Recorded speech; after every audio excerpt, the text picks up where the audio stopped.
away we go. It's one of the best days of the entire offseason. It's one of the best days in the entire NFL calendar. And Sarah, it has arrived. It is Monday, March 9th, 2026. The legal tampering window officially open across the National Football League. And Sarah, for the next 48 hours, leading up to 4 p.m. Eastern on Wednesday, the 11th, teams can now start putting together their rosters, talking with players, agreeing to terms, if you will, and then the ink and the pen to paper, that whole thing will take place after 4 o'clock Eastern on Wednesday. So with that, welcome inside the vault for a Ravens Lunch Hour live stream. I am Bobby Trossett. This is my co-host and partner who was up late into the wee hours on Saturday morning handling business for us now that Maxx Crosby will be, I should say, officially a Raven coming up on Wednesday at 4. This episode is brought to you by our friends at Primary Residential Mortgage. We have a brand new $100 gift card to give away this month. We'll tell you more about them coming up in just a bit. And Sarah, we know how it goes. There's just moves that are swiftly coming in all over the place, including Alec Pierce's massive extension to remain an Indianapolis Colt at the wide receiver position. You know how it goes, guys, today. Help us out when you can in the live chat. Our eyes and heads are going to be darting back and forth to our other screens. That's the way it goes. Come on in, like the video, subscribe, hit that notification bell. Consider becoming a channel member this offseason or gift-giving membership. It's great to see you, partner. Thanks for holding down the fort. I'm back at the command center, and we got a lot to get to today. I'm so glad you're back. I know you got up at 5:30. I love that your plane was on time. You are back in your command center, right where we should be, because we have to be in command, because news is flying. We are... how many minutes in? 7 minutes in to the legal tampering period. So when I tell you there is NFL news that just won't stop, this is going to be so much fun. We are going to go and do our regularly scheduled show and what we have. But as moves come down that are pertinent to the Ravens, we're just going to have to interrupt each other and say, okay, here's the latest. But let me tell you what the latest is Ravens-wise when it comes to this morning. You know, Baltimore's just having a good time. Baltimore is just celebrating the fact that one Maxx Crosby is a Baltimore Raven. I still don't think it's quite sunk in for me. Even when we do see him at OTAs or training camp or wherever it's going to be, it's still going to be surreal. Okay. Meanwhile, of course, all the talking heads are going to give their opinions. And Dan Orlovsky, he's got opinions. Oh, he's got opinions. All right. So he goes on Get Up. And this was his reaction to the news. The Cowboys need to be the 2022 Kansas City Chiefs. Okay, so the Cowboys own the 12th and the 20th pick in the NFL draft. In 22, the Chiefs took Trent McDuffie, who just signed for $120+ million, and George Karlaftis. So the Cowboys don't have to be overly aggressive in free agency. I agree. Alex Anzalone at linebacker, away at defensive end. Like, I like the fact that they were entertaining Maxx Crosby. Giving up 2 first-round picks for Maxx Crosby would have been hysterical since they acquired 2 first-round picks for trading Micah Parsons. So, like, I like the fact that they were in it, but while not being overly aggressive, I do think we've minimized the impact of this trade for Baltimore, though, Greeny. And I know we're talking about Dallas right now, but the timing of this trade is minimized. This is a Hall of Fame defensive end. Yep. Hall of Fame. Going to an organization that has been on the precipice over the last 5 years of winning a Super Bowl. They are now, in a first-year regime, going all in Baltimore. And I love Lamar. There ain't no more excuses now. This is all in. The coach, the offense, you got a game record on defense. This is now Baltimore and an ownership group going, you got to go get it done, Lamar. We can't sit around and watch Joe Burrow and Patrick Mahomes and Josh Allen find ways in the playoffs to play high-level football. And so while this trade happens on Friday night and it's minimized, this is all in. This is a desperation move in an organization that's saying, we are on the back end of this window with this MVP quarterback, and we've got to find a way to get it done. All right, Bobby. So there's some truth in here. But there's one that's not true, and Lamar had to call him out for it. Okay, so what is true? This is an all-in move, for sure. And it could potentially hurt come 2028. Right now we're in 2026. So we're going to go ahead and soak this up because we know it's going to hurt potentially in 2028. It's a massive move. It's an all-in move. This is the Ravens saying, we know we only have a couple prime years left with Lamar Jackson. We didn't have surround him with the cast in the past. Like, we got to get this done. We've got to strike now. We're putting our chips in. This is I'm putting all my chips in kind of move. And yes, this is going to help Lamar Jackson because, to Dan Orlovsky's point, Hall of Famer. And he's 28. He's 28. Everybody's acting like he's already 33, Bobby. He's 28. Okay? So it's an all-in move. But then Orlovsky just had to get in this jab. Somehow, no matter what good news happens in Baltimore, there's always a little jab at Lamar Jackson. And the jab is, there's no more excuses for Lamar Jackson. Okay. Sorry, but when has anybody, especially in the national media, I'm not talking about the Lamar lovers that started with him in the Louisville days or back in Florida or some of the Ravens fans. I'm talking about national media. Who has ever given Lamar Jackson excuses? This isn't Joe Burrow. This isn't Josh Allen. This isn't those guys get excuses. Joe Burrow, well, he doesn't have a defense. Josh Allen, well, he's an MVP because his team, they just stink. He's so much more value. Blah, blah, blah, blah, blah. Lamar Jackson does not get excuses ever. His feet are always held to the fire, as it should be for everybody. So, of course, Dan Orlovsky shares that clip, Bobby. Quote retweets it, says, got to get it done. It's been that way. It's even greater now, meaning been that way, meaning, they've been needing to go to the Super Bowl, but they quoted him in Get Up. I love Lamar. There ain't no more excuses. So Lamar responds straight to Dan's Twitter face, if you will, and says, Dan, there has never been excuses for Lamar, though, with a cigarette emoji. So he's calling him out, and he's absolutely right. Who in the national media can you think gives Lamar excuses? No, I'm not seeing that. This is off-season Lamar taking full effect. And this is also Lamar who knows that he just got a coveted asset on the other side of the football. He's feeling himself right now, Sarah. He had himself a weekend. He was involved in a wedding, it looked like, in South Florida.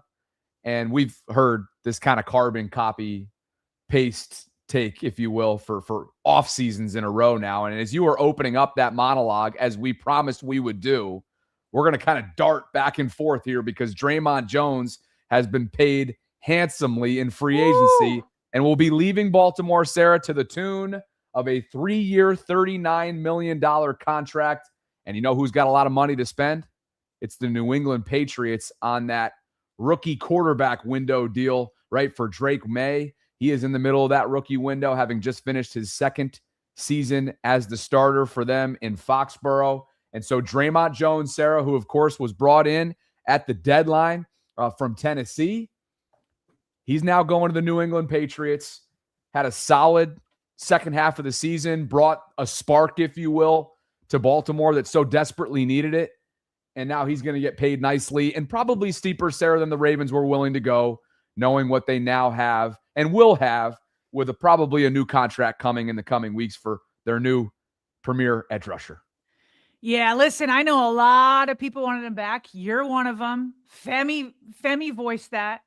But post Maxx Crosby, would it have been nice to keep Draymond Jones? Absolutely.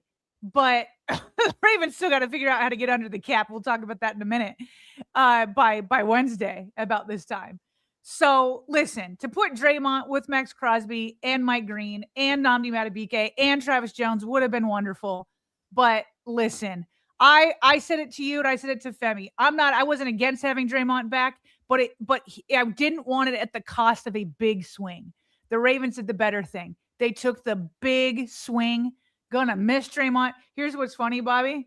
Over the weekend, I don't know if you noticed this, but over the weekend, ML Football, one of those like Twitter aggregator sites, put out, they said, projection with the alarm emoji. Defensive lineman Draymond Jones is projected to sign a 3-year, $60 million deal.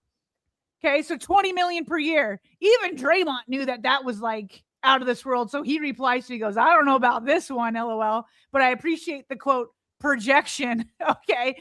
So that would have been $20 million a year from ML football. But what he actually got was about $13 million a year, $13 million a year, which is still a great payday. But I appreciate how he is keeping things real. Okay. So, hey, gonna miss Draymond. Obviously, the Ravens upgraded, which is the bigger priority. Maxx is the bigger priority. Mike Green, Nnamdi Madubuike, assuming he's healthy, which is trending that way, and Travis Jones. You've got Tavius Robinson there. You're going to want to get one or two more guys, but you're not going to break the bank for it. The pass rush is essentially set with what I just named for you. Now you're just looking for depth that's more affordable. Draymond will turn 30 next January. It's good gig for him, right? To your point. Yeah. And this was something that, given the swing that was taken by Eric DeCosta in the front office, also to your point there, this just kind of matches up with what you would think. This is reasonable. This is reality. And now he goes to a team that has deep pockets and some serious flexibility over the course of the next couple of days. I can't imagine they're done swinging yet in Foxborough. So that is that. To kind of shift back as we sort of veer ourselves back onto the tracks. This is Lamar in peak offseason form, having a little bit of fun with Dan Orlovsky. And then, by the way, which we hadn't discussed yet, Dan just walked himself right back. Take a look at this. Like a minute after Lamar trolled his arse, what does he say in response? Hey, Lamar, you're right. Not needed, though. Go get you one. Meaning go get a bowl. Go get a Lombardi. It doesn't even put up a fight. Come on, Dan. And my co-host on the collective, as he tends to do, decided to take a swing right at Dan's throat. And he says, Jesus Christ, Dan. Cole, do not use the Lord's name in vain. Thank you very much. He says, if you're going to get on TV and talk that way, at least stand on business. You just folded like a chair. That from the Canadian boy to Dan Orlovsky from the top rope. Here's the thing, is Lamar, never gives himself excuses ever. For him, it's like, I just won a Super Bowl. Doesn't matter why he didn't. He's just mad that he didn't. Number two, other people don't give him excuses. It doesn't happen. Not in the national media. Certainly not. But number three, I will say this. There is some, not the excuse part of like acting like there has been excuses. There's a lot of truth to this. If 2 years from now, after mortgaging 2 first-round picks, and you've got Dan Orlovsky,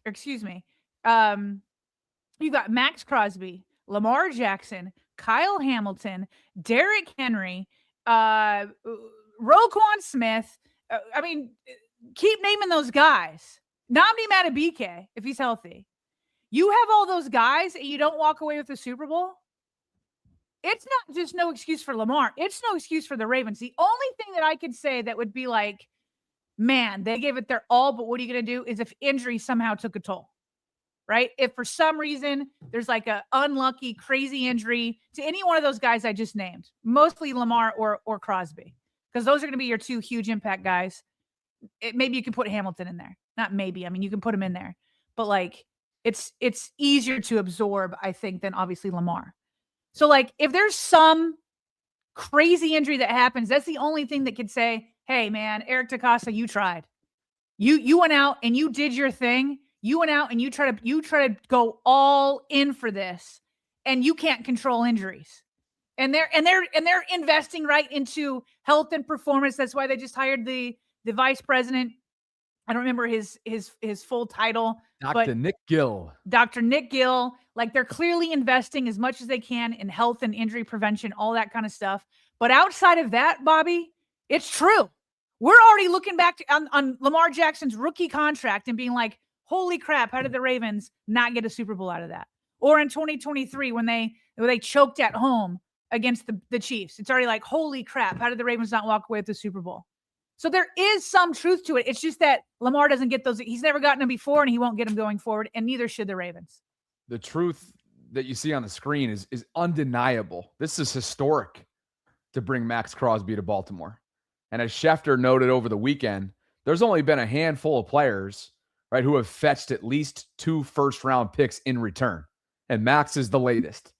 We saw Sauce Gardner happen with the Colts in season last year. We saw Micah Parsons in season. Russell Wilson in the recent past, Matthew Stafford, Laramie Tunsil, Jamal Adams. I mean, I won't list off every single name on the screen, but Max becomes the latest, Sarah, of an illustrious list in his prime. Is he in the prime? Maybe not, but he's still in his prime, and he's still very much capable of game-wrecking, as the Ravens have seen firsthand. And oh, by the way, as Jesse Minter has seen firsthand, playing against him indirectly, because he's obviously on the defense, but he's been in the same division with Maxx Crosby over the last 2 years as the defensive coordinator for Jim Harbaugh in Los Angeles. So he's gotten to know and see closely how Maxx Crosby works and how he wrecks, and now he comes to Baltimore. Now, as you covered on Friday night, Sarah, into the wee hours of Saturday morning, not everyone is fully on board with this. And we also understand that. You've already alluded to it. There is a risk. There is a gamble taken here by Eric DeCosta.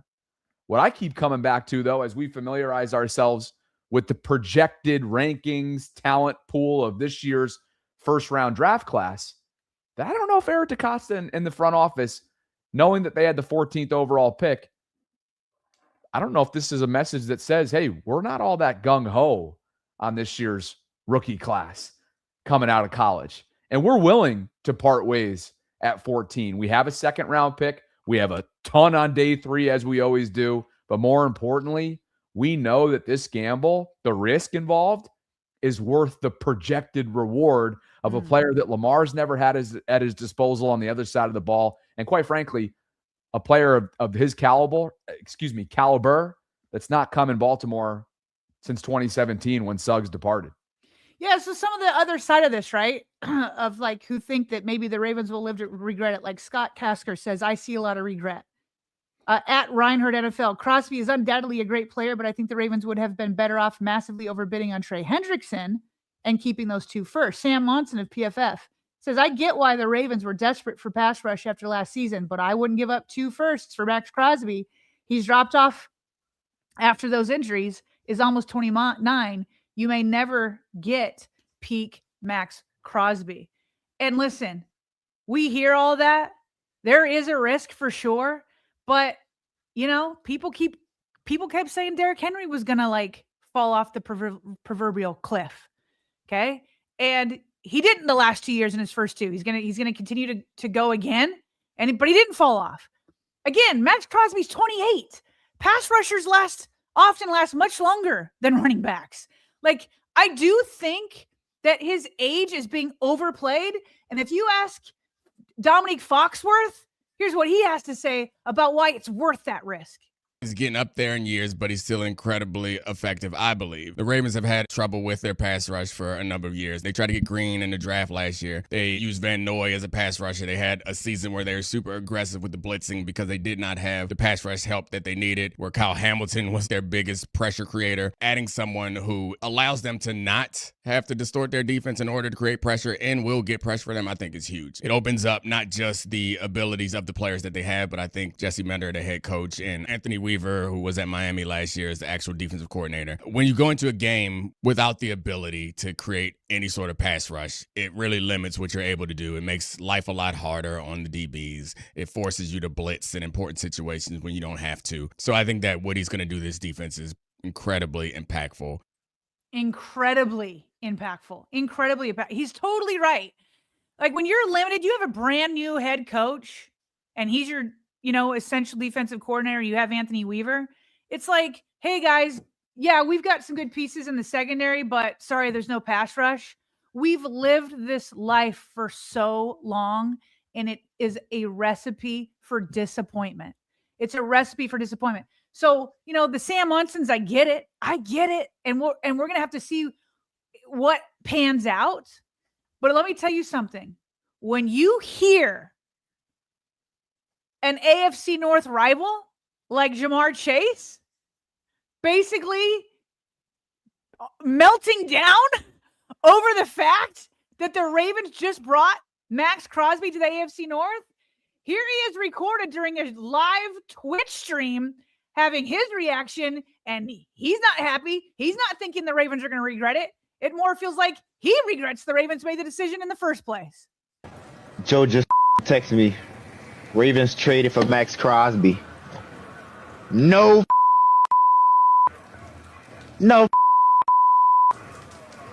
no, brother.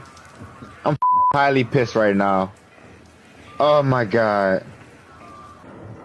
Oh my God. How the do we let this go to the division, bro? Oh my God, bro. Why the do we let this go to the division, bro?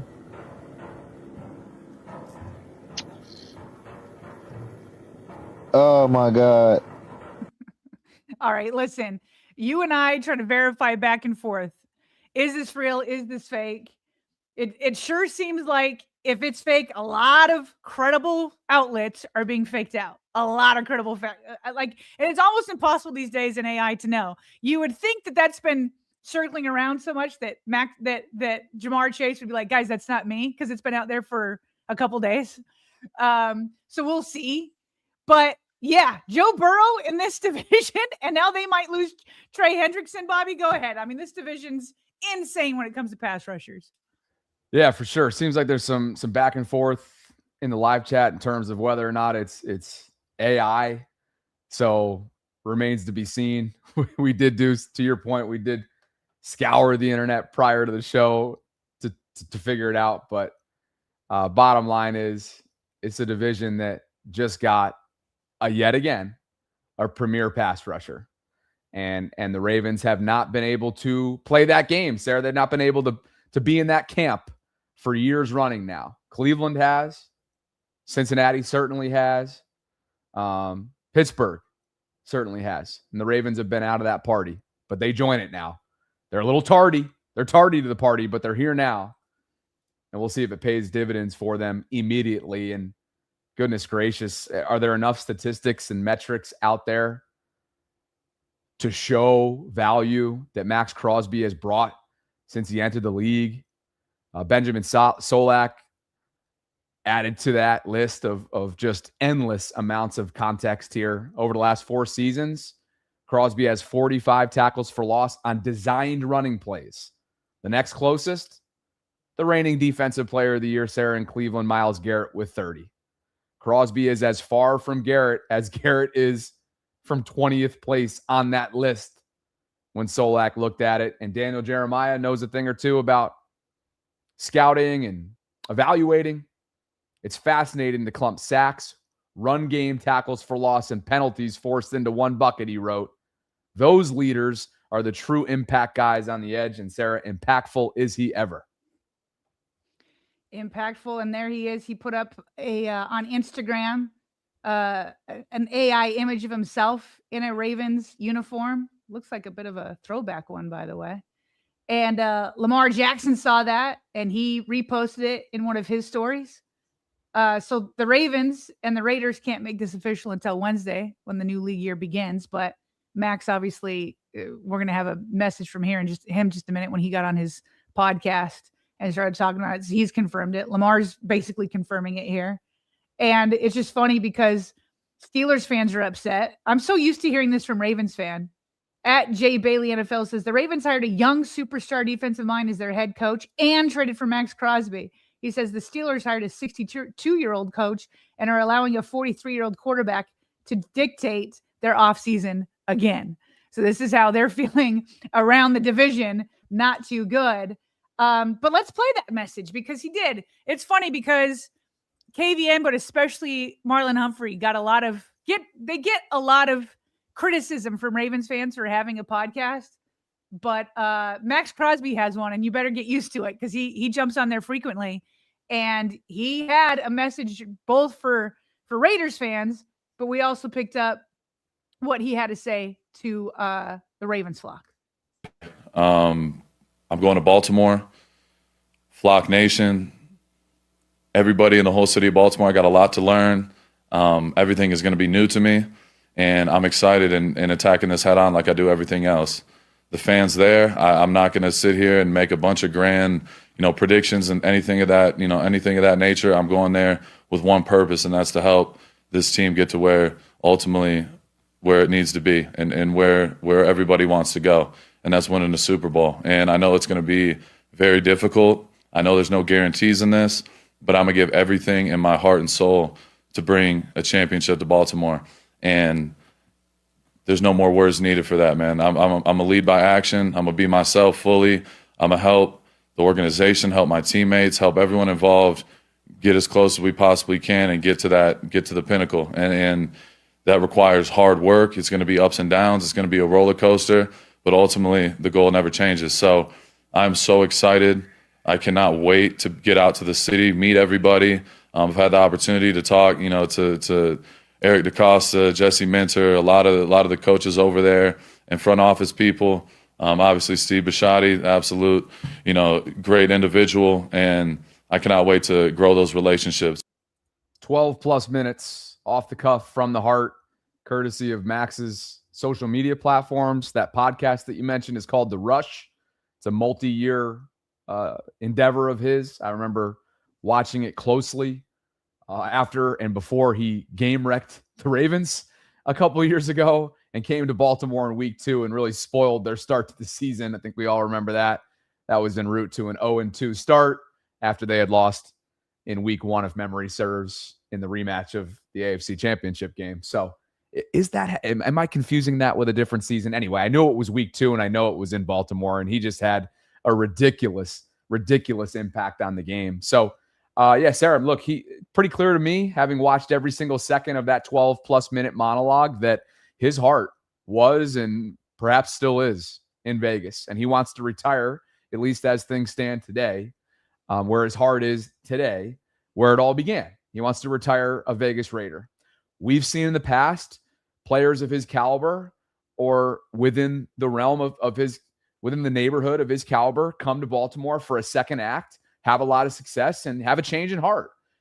Don't know how that's going to pan out for him and unfold, but clearly he has a tremendous amount of loyalty, affinity for the organization that took a chance on him in the 4th round years ago out of Eastern Michigan.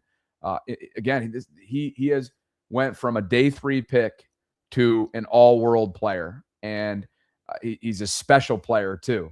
Over the weekend, he was partying with Shabuzi. I think folks that don't know his story would immediately begin to infer and assume that this was a booze fest type of party, when really it was actually a 6-year celebration of his sobriety. So pretty cool for him to do that with his friends and family and somebody like Shabuzi there in Vegas. There he is, having himself a night.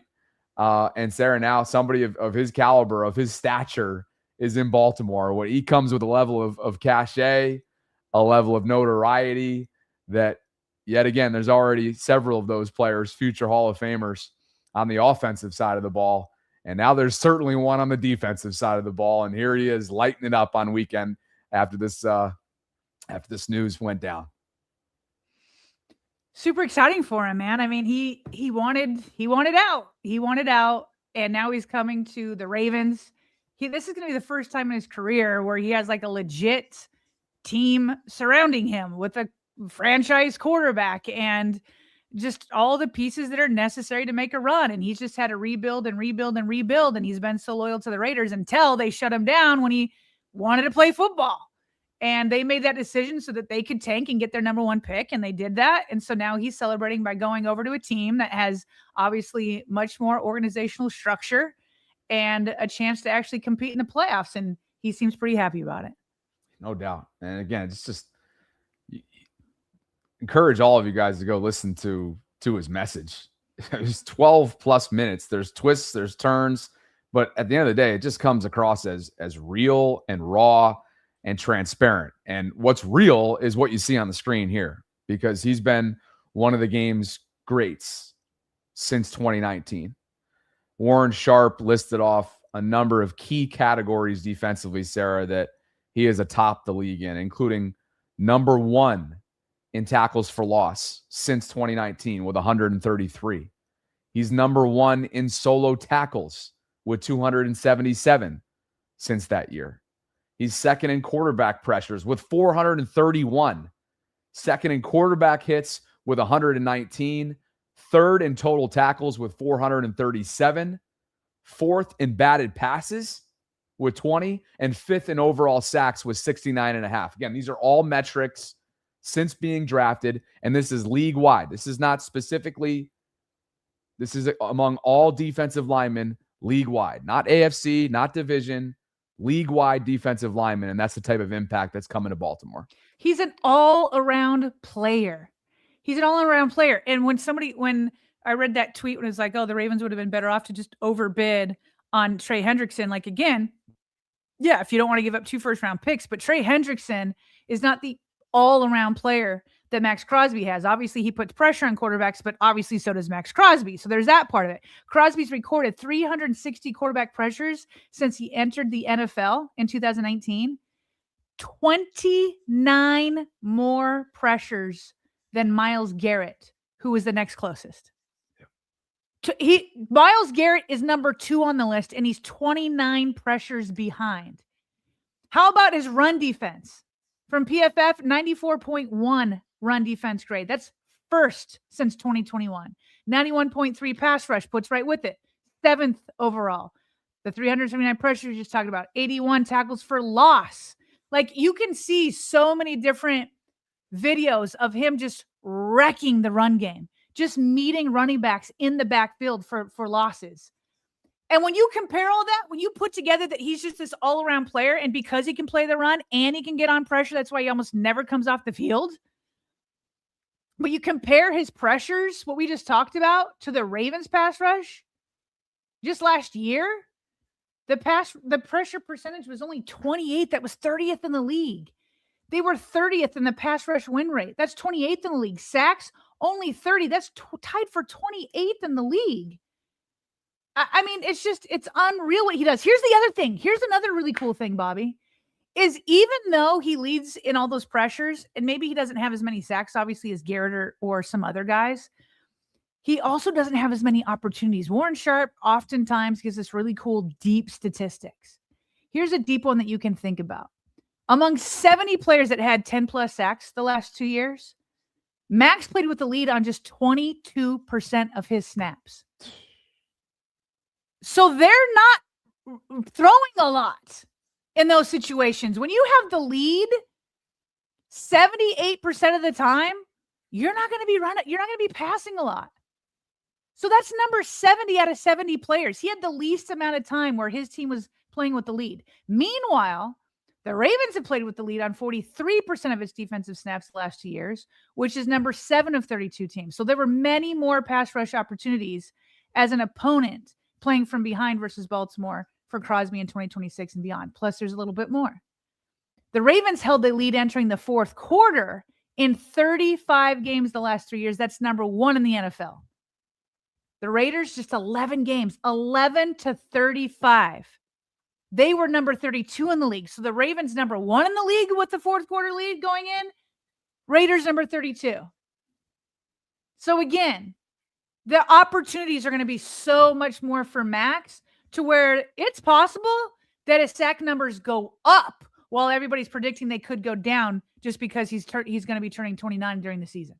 He has not had the luxury of legitimate competition structure. You know, the structure that's required for competing.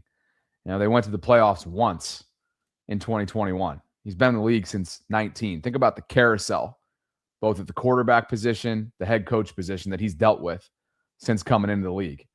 I mean, need not any motivation than getting a chance to come to Baltimore. And there's always a ripple effect that comes with these types of blockbuster moves. And as Jay Glazer noted, certainly in the division, Sean Payton, head coach of the Denver Broncos, is thrilled to no longer have to see this player twice a year for the foreseeable future. And Jay said that Sean called him. He was so fired up. Even just texted Maxx saying he's offering to pay a private plane one-way flight to Baltimore. Happy to see him out of the division. Also added that, quote, "You are an inspiration to watch and compete against." Again, that's Sean Payton referring to the likes of Maxx Crosby. And Jay says that Payton has long raved about how Maxx never slows down during games. And Sarah, there's this unrelenting, there's a relentlessness that comes with the way in which he plays.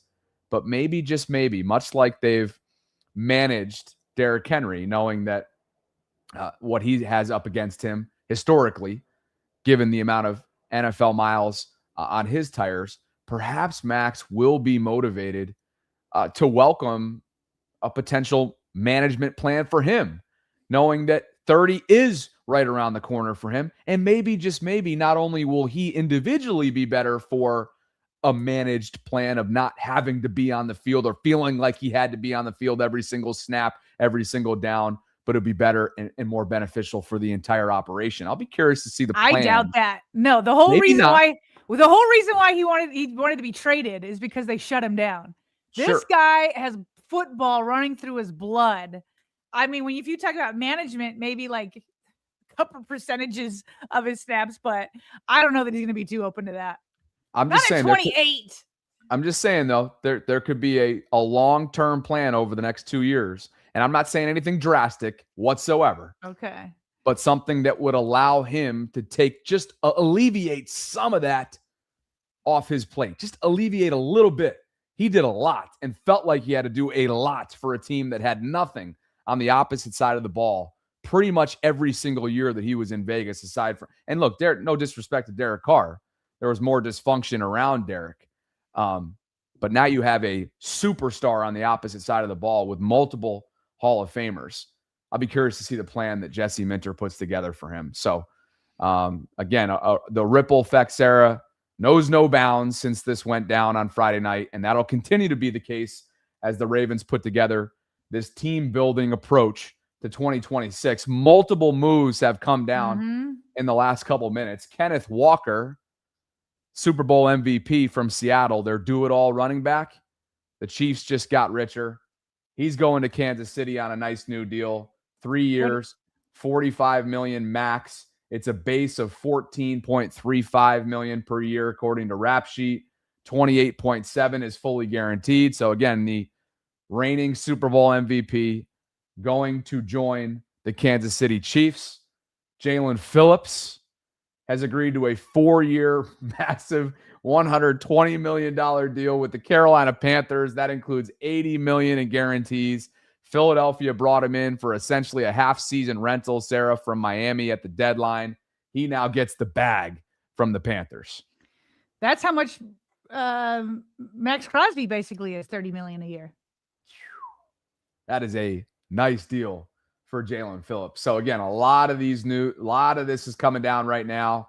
The Rams are signing Jalen Watson. He's a cornerback. Jalen Watson from Kansas City to a 3-year, $51 million deal with $34 million guaranteed. What else is happening right now? Michael Pittman. The Steelers just got themselves a big body wide receiver. Michael Pittman is being traded to Pittsburgh from Indianapolis. That's a nice move for them. Michael Pittman Jr. going to Pittsburgh. We'll see what the trade figures are, Sarah. That's coming down literally a matter of seconds ago. So Michael Pittman joins the AFC North as potentially Aaron Rodgers' new weapon, and that'll be alongside DK Metcalf. That's a nice acquisition for them at the wide receiver position. And Sarah, that has been a position outside of Metcalf that they have struggled mightily with in recent years.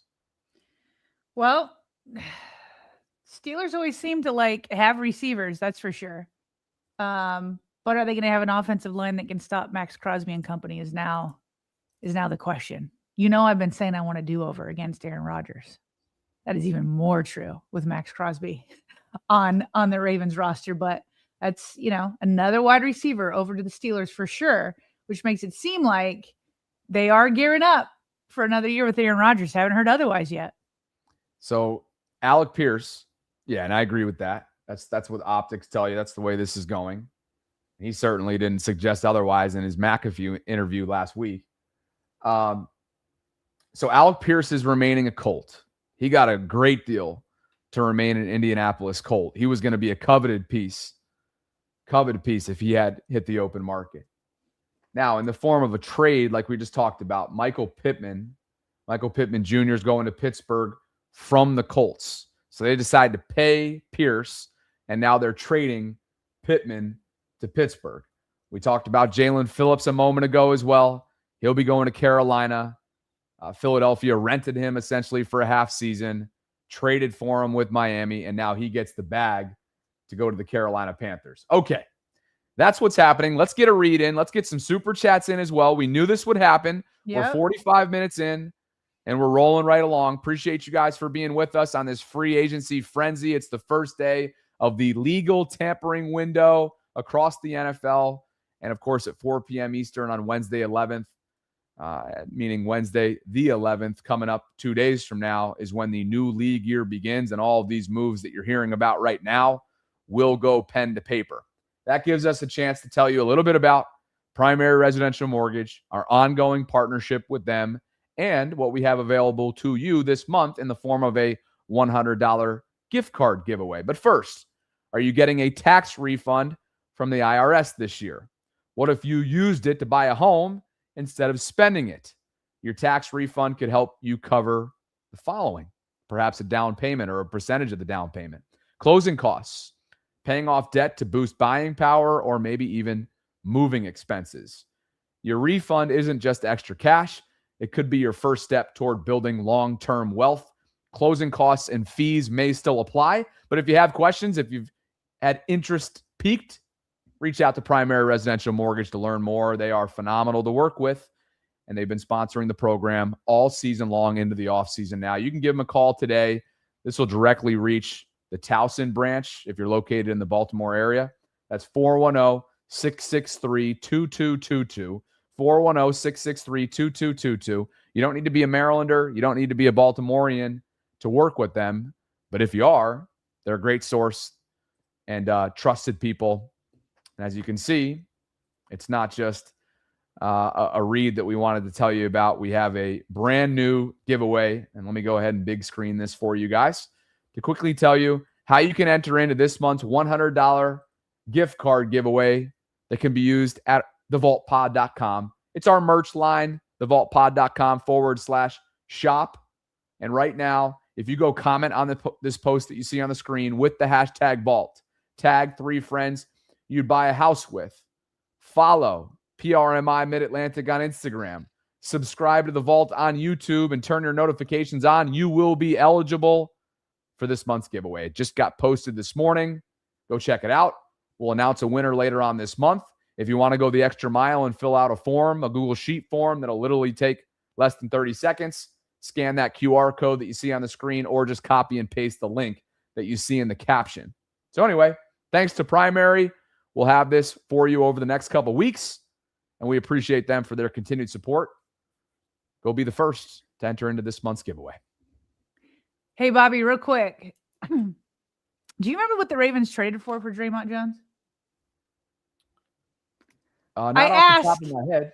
Draymond Jones trade. I ask because Nick Cordy, who's always like on top of the compensatory picks, he's already tweeted about it. He's like, of course, it's no surprise that the Ravens land first on the compensatory pick kind of charts after Draymond Jones.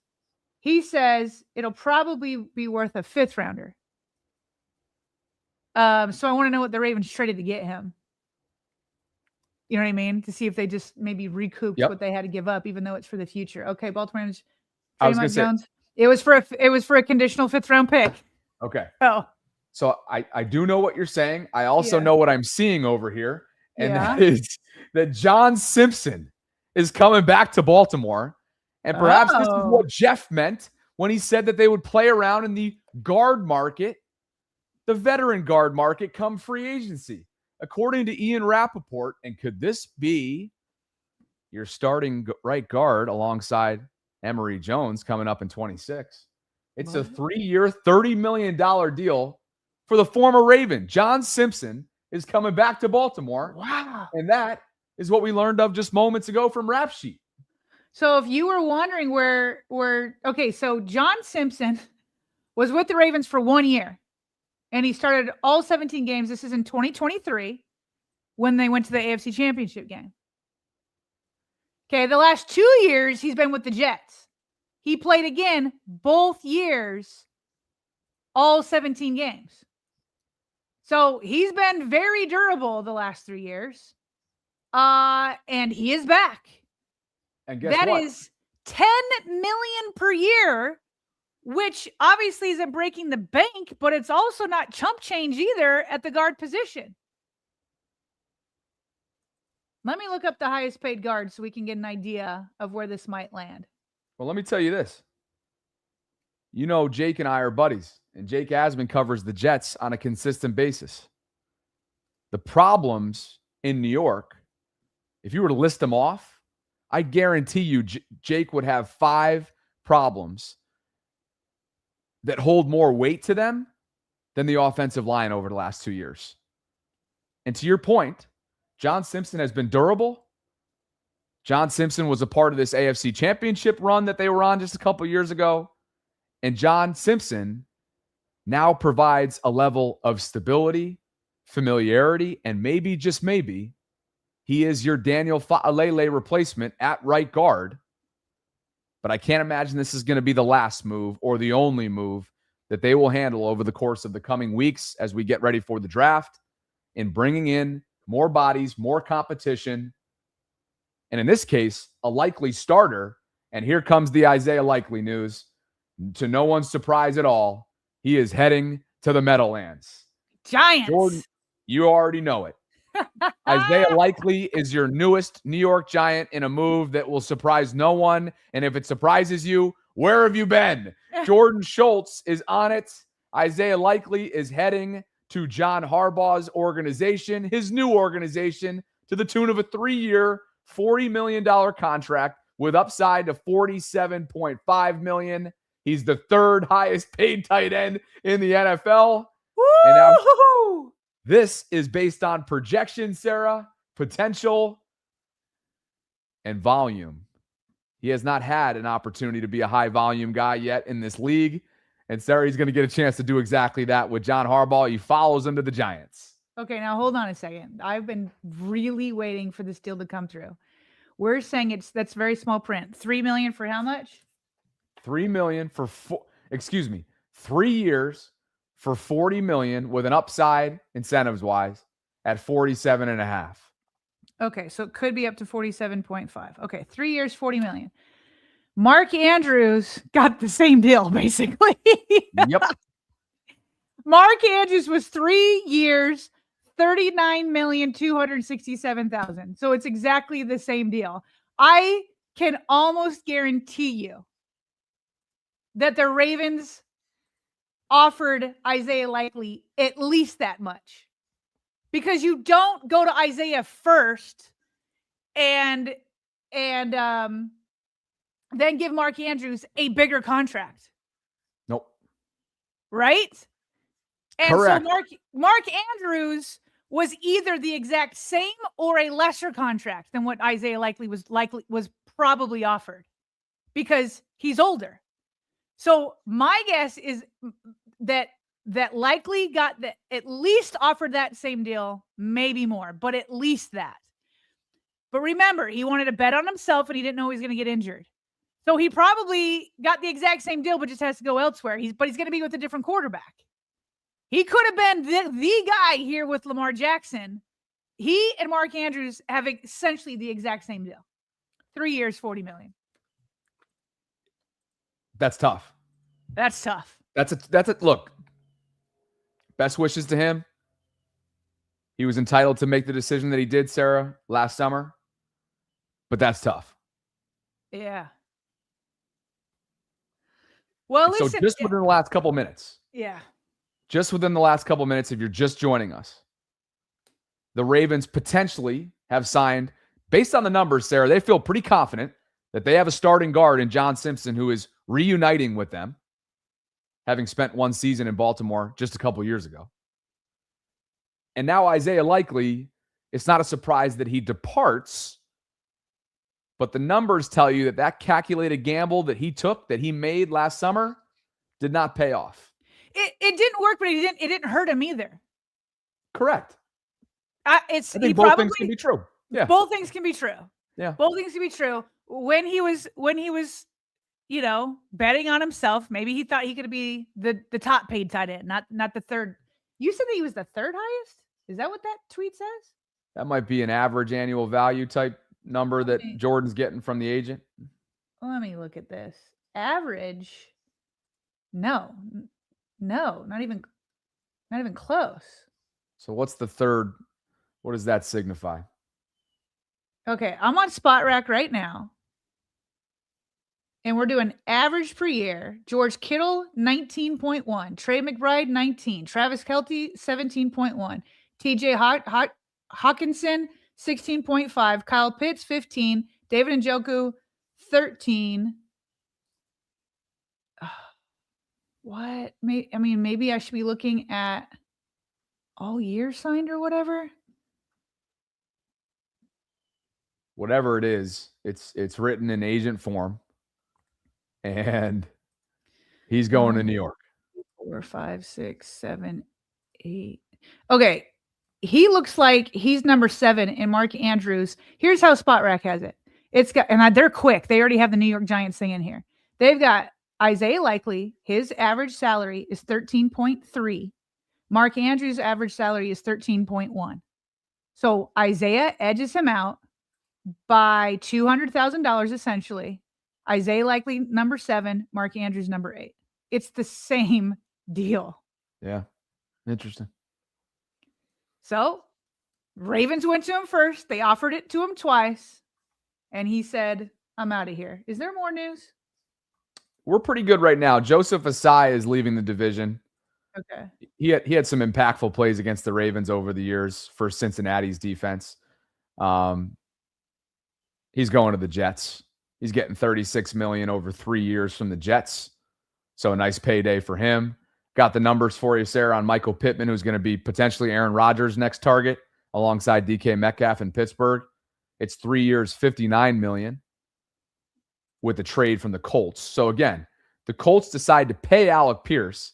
They're trading their big body receiver in Michael Pittman Jr., and now he's in the division as a Steeler. Isaiah Likely goes to New York. Jalen Phillips gets a major payday to go to the Carolina Panthers from Philadelphia, who had traded for him at the deadline from Miami. Kenneth Walker goes to Kansas City. He's Super Bowl MVP with Seattle. He goes to the Chiefs. And then just a couple minutes ago, this was sort of the wild card, I'd say, Sarah, from a Ravens perspective, to start today, that they are bringing back John Simpson on a nice deal. I mean, this is a deal that screams, maybe even shouts from the rooftops, that this is our guy. This is going to be a starting guard for us this year. Does it not? I mean, this screams that. Yeah. I mean, so he's getting $10 million per year, which would put him tied with 2 other guards, Mekhi Becton and John Runyon, for $10 million a year. That's number 22 in the league. Kevin Zeitler, as of right now, is right underneath those 3 guys at $9 million per year at number 24. Look, this is a safe play. It's a safe play. It's a smart play by them. Jeff was on this a week or 2 ago when he was noting he was hearing that the free agent guard market would be something of interest to them. And even if he is average, right, as Steve says in our live chat right now, even if he is average, think about what they've had at that position the last couple of years. It's been below average. So this is an upgrade. It's an upgrade. It's an upgrade, but what I want to know is, will Tyler Linderbaum be next to him? That's obviously a domino that I think a third of the league is waiting to fall. Yeah. As it relates to Linderbaum. So I had wondered over the weekend, Bobby, because some of the teams that really needed centers, like went and got the less shiny guys, like the Buffalo re-signed their guy. Was it Buffalo who re-signed their guy? Connor McGovern, who you were. So they got their own guy back, right? Yeah, I was. Connor McGovern is staying in Buffalo. Yeah, and the Bears signed their guy, but there still is the Commanders, the Raiders, and the Titans. And well, wait, Chicago went and got. Didn't they get Biotish over the weekend? Where did Biotish end up? Let me see. This is just. I thought he ended up with. Oh, I'm sorry. He ended up with the Chargers. Okay. Oh, the Chargers. So okay. Tyler Biotish ended up as a Charger. He was in Washington the last 2 years. So Washington. Yeah, thank you, live chat, for helping us out with that one. So yeah, that means Washington and what, Vegas would be 2 teams right now that would probably back up the Brinks truck, at least two of the many that come to mind for Linderbaum should he hit the open market? So yeah. if you guys are following along right now. I think you're correct in saying that John Simpson is an upgrade. He's not like, oh, we're set. But that's why I want to know what happens with Linderbaum. You know what I mean? Like, if you lost Linderbaum and it's John Simpson, like, I like John Simpson next to a potential all-pro in Linderbaum. Pro Bowler, all-pro. John Simpson next to, what, a rookie center? Then I'm a little bit nervous again. So it's not that I hate John Simpson, but I just want the complete picture. And if the complete picture looks from left to right, Stanley, Jones, Linderbaum, Simpson, Rosengarten, I'd have to think that that's a picture that you'd be willing to sign up for. That starting five. Yeah. Yeah. Let me know what happens with Linderbaum first, though. You know what I mean? So in other news, if you guys are all following along with what's been a helter-skelter start as we expected, the Ravens have acquired Maxx Crosby as of Friday evening. We haven't even gotten to this yet. We will. Lamar Jackson's primary backup quarterback is not changing. They're keeping Snoop in the fold. Tyler Huntley's been re-signed. We have a slide on that coming up in just a bit. They've brought John Simpson back to Baltimore from the Jets on a 3-year, $30 million deal that you see on the screen. To no one's surprise, Isaiah Likely has walked in free agency and will join John Harbaugh in New York. Draymond Jones got a nice payday that the Ravens probably weren't willing to match or exceed, knowing what they now have on the books for Maxx Crosby. And Draymond, as a result, goes to the Patriots. And that's where things stand right now. We have a boatload of super chats that we have to just address as well, Sarah, and people want to get involved in the conversation today. JCT Slice says, blue shirt Sarah is back. LOL. Oh my. And he says, sup, Bobby. All I get is a sup. That's all I get, huh? Well, you're not wearing a blue shirt, Bobby. You'd bring out your blue eyes. Yeah, but he's giving you a compliment for your appearance, and I just get shafted. Thanks, JCT. M Daddy 006 for you. He says, bring Oweh back. He would be playing with guys getting double teamed. Let's not forget what he did under Minter in LA. The money is spent. Oweh's going to get a lot. Now, if you were talking about Oweh on his rookie deal and what he was getting paid, then sure. But the money is going to Maxx Crosby. You're going to need to find other options. Appreciate you, M Daddy. Thanks for being with us today. Thanks to all of you guys, by the way. Just a shout out for the entire audience right now, which is north of 4,700 concurrents on this first day of legal tampering in pre-free agency. Real Estate MD says Crosby is an every down player. He is going to cause major disruption and create continuity across the line. And Real Estate, just imagine if Nnamdi Madubuike is in the middle part of that line back after that serious neck injury. The Ravens' 54th man says not 2 ones for Jay, needs to be Cutler, as he laughs from one of our lists that we had earlier on. Again, as we looked at players in the past, Sarah, that have fetched 2 first-round picks in return, which, of course, Maxx Crosby becomes the latest to be atop that list. Richard's with us. Where the heck is Richard, Ben? Here he is. He said, they said the same about D-Hen. Look at him now. Crosby, fire emoji ×3. Great to see you, Richard. It's crazy. He's 29. What are you talking about his age for? Lamar Jackson, by the way, is 29. He'll be 30 in January, just to be thorough from earlier on so that we don't get clipped. You said 28. He's 29, just so we're being thorough. Who's 20? Still No, young. he's 28 right now. I'm Lamar's talking about 29. Yeah, but I'm talking about Crosby. I know. I'm going back to Crosby's earlier 28 on in the now, program. and he's 20. Oh, I said earlier that I said Lamar was 29. I meant to circle back with you earlier on, but you were in the middle of a good thought. But yeah, Lamar's 29.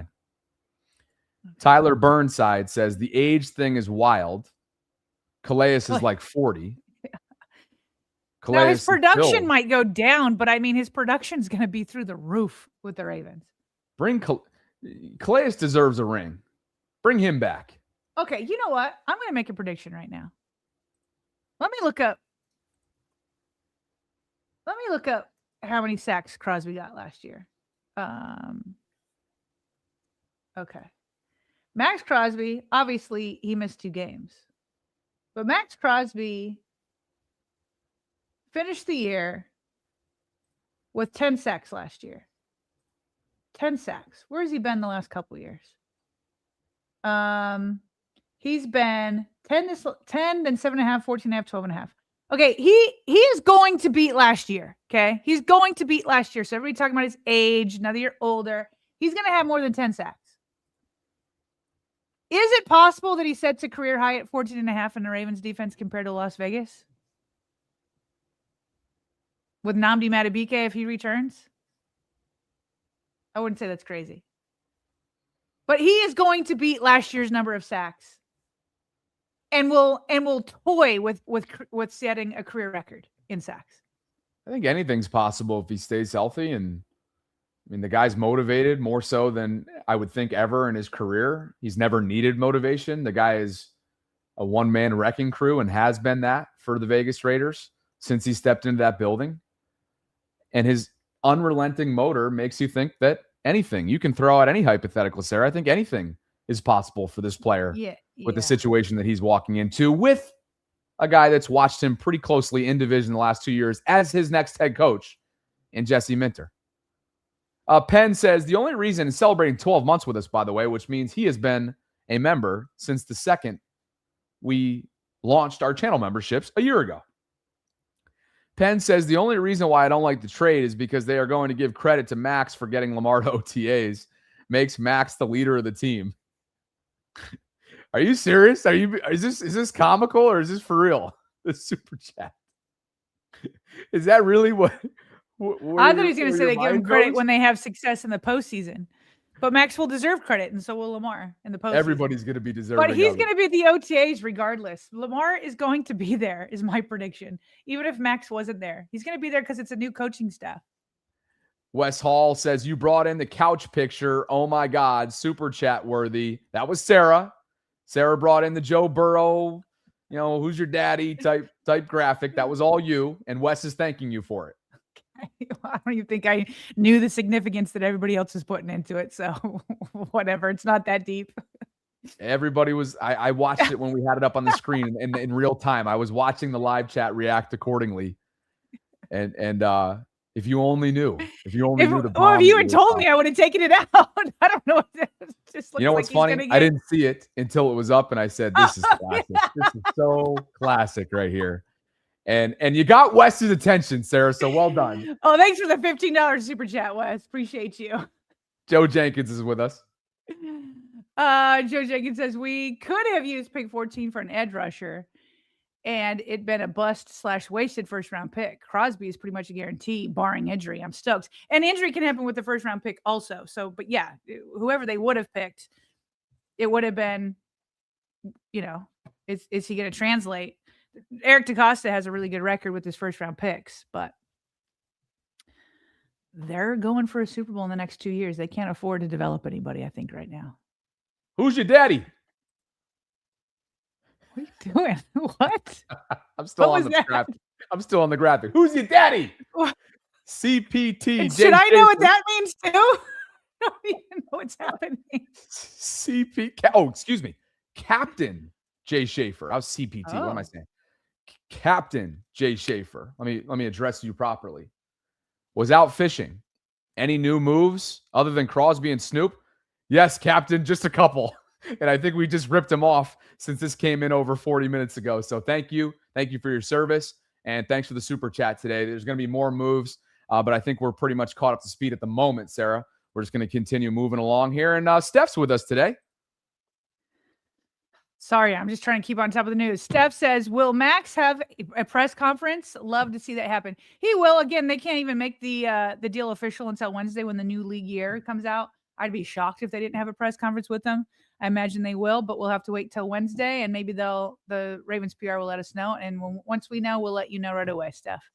Great to see you, Steph. Thanks for the super chat. Steve says, guess I'm in the minority of the fan base of just liking the trade and not in love with the Crosby deal. 2 1s is just so much draft capital for one guy. It is. I think we've discussed the counter to the blockbuster nature of it that's come with a lot of excitement, Sarah. We've discussed that at length.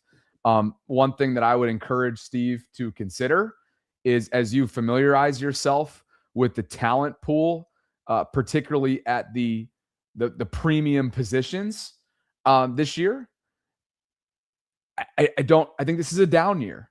I think this is somewhat of an underwhelming year. That doesn't mean that the Ravens wouldn't have found and perhaps had a talented player that would fill a need for them fall into their lap at 14. But I think this move, Sarah, is indicative of a couple of things. One, maybe their evaluations of this year's first round draft class, their projections. But two, more so than anything else, the understanding that it's a requirement at this point.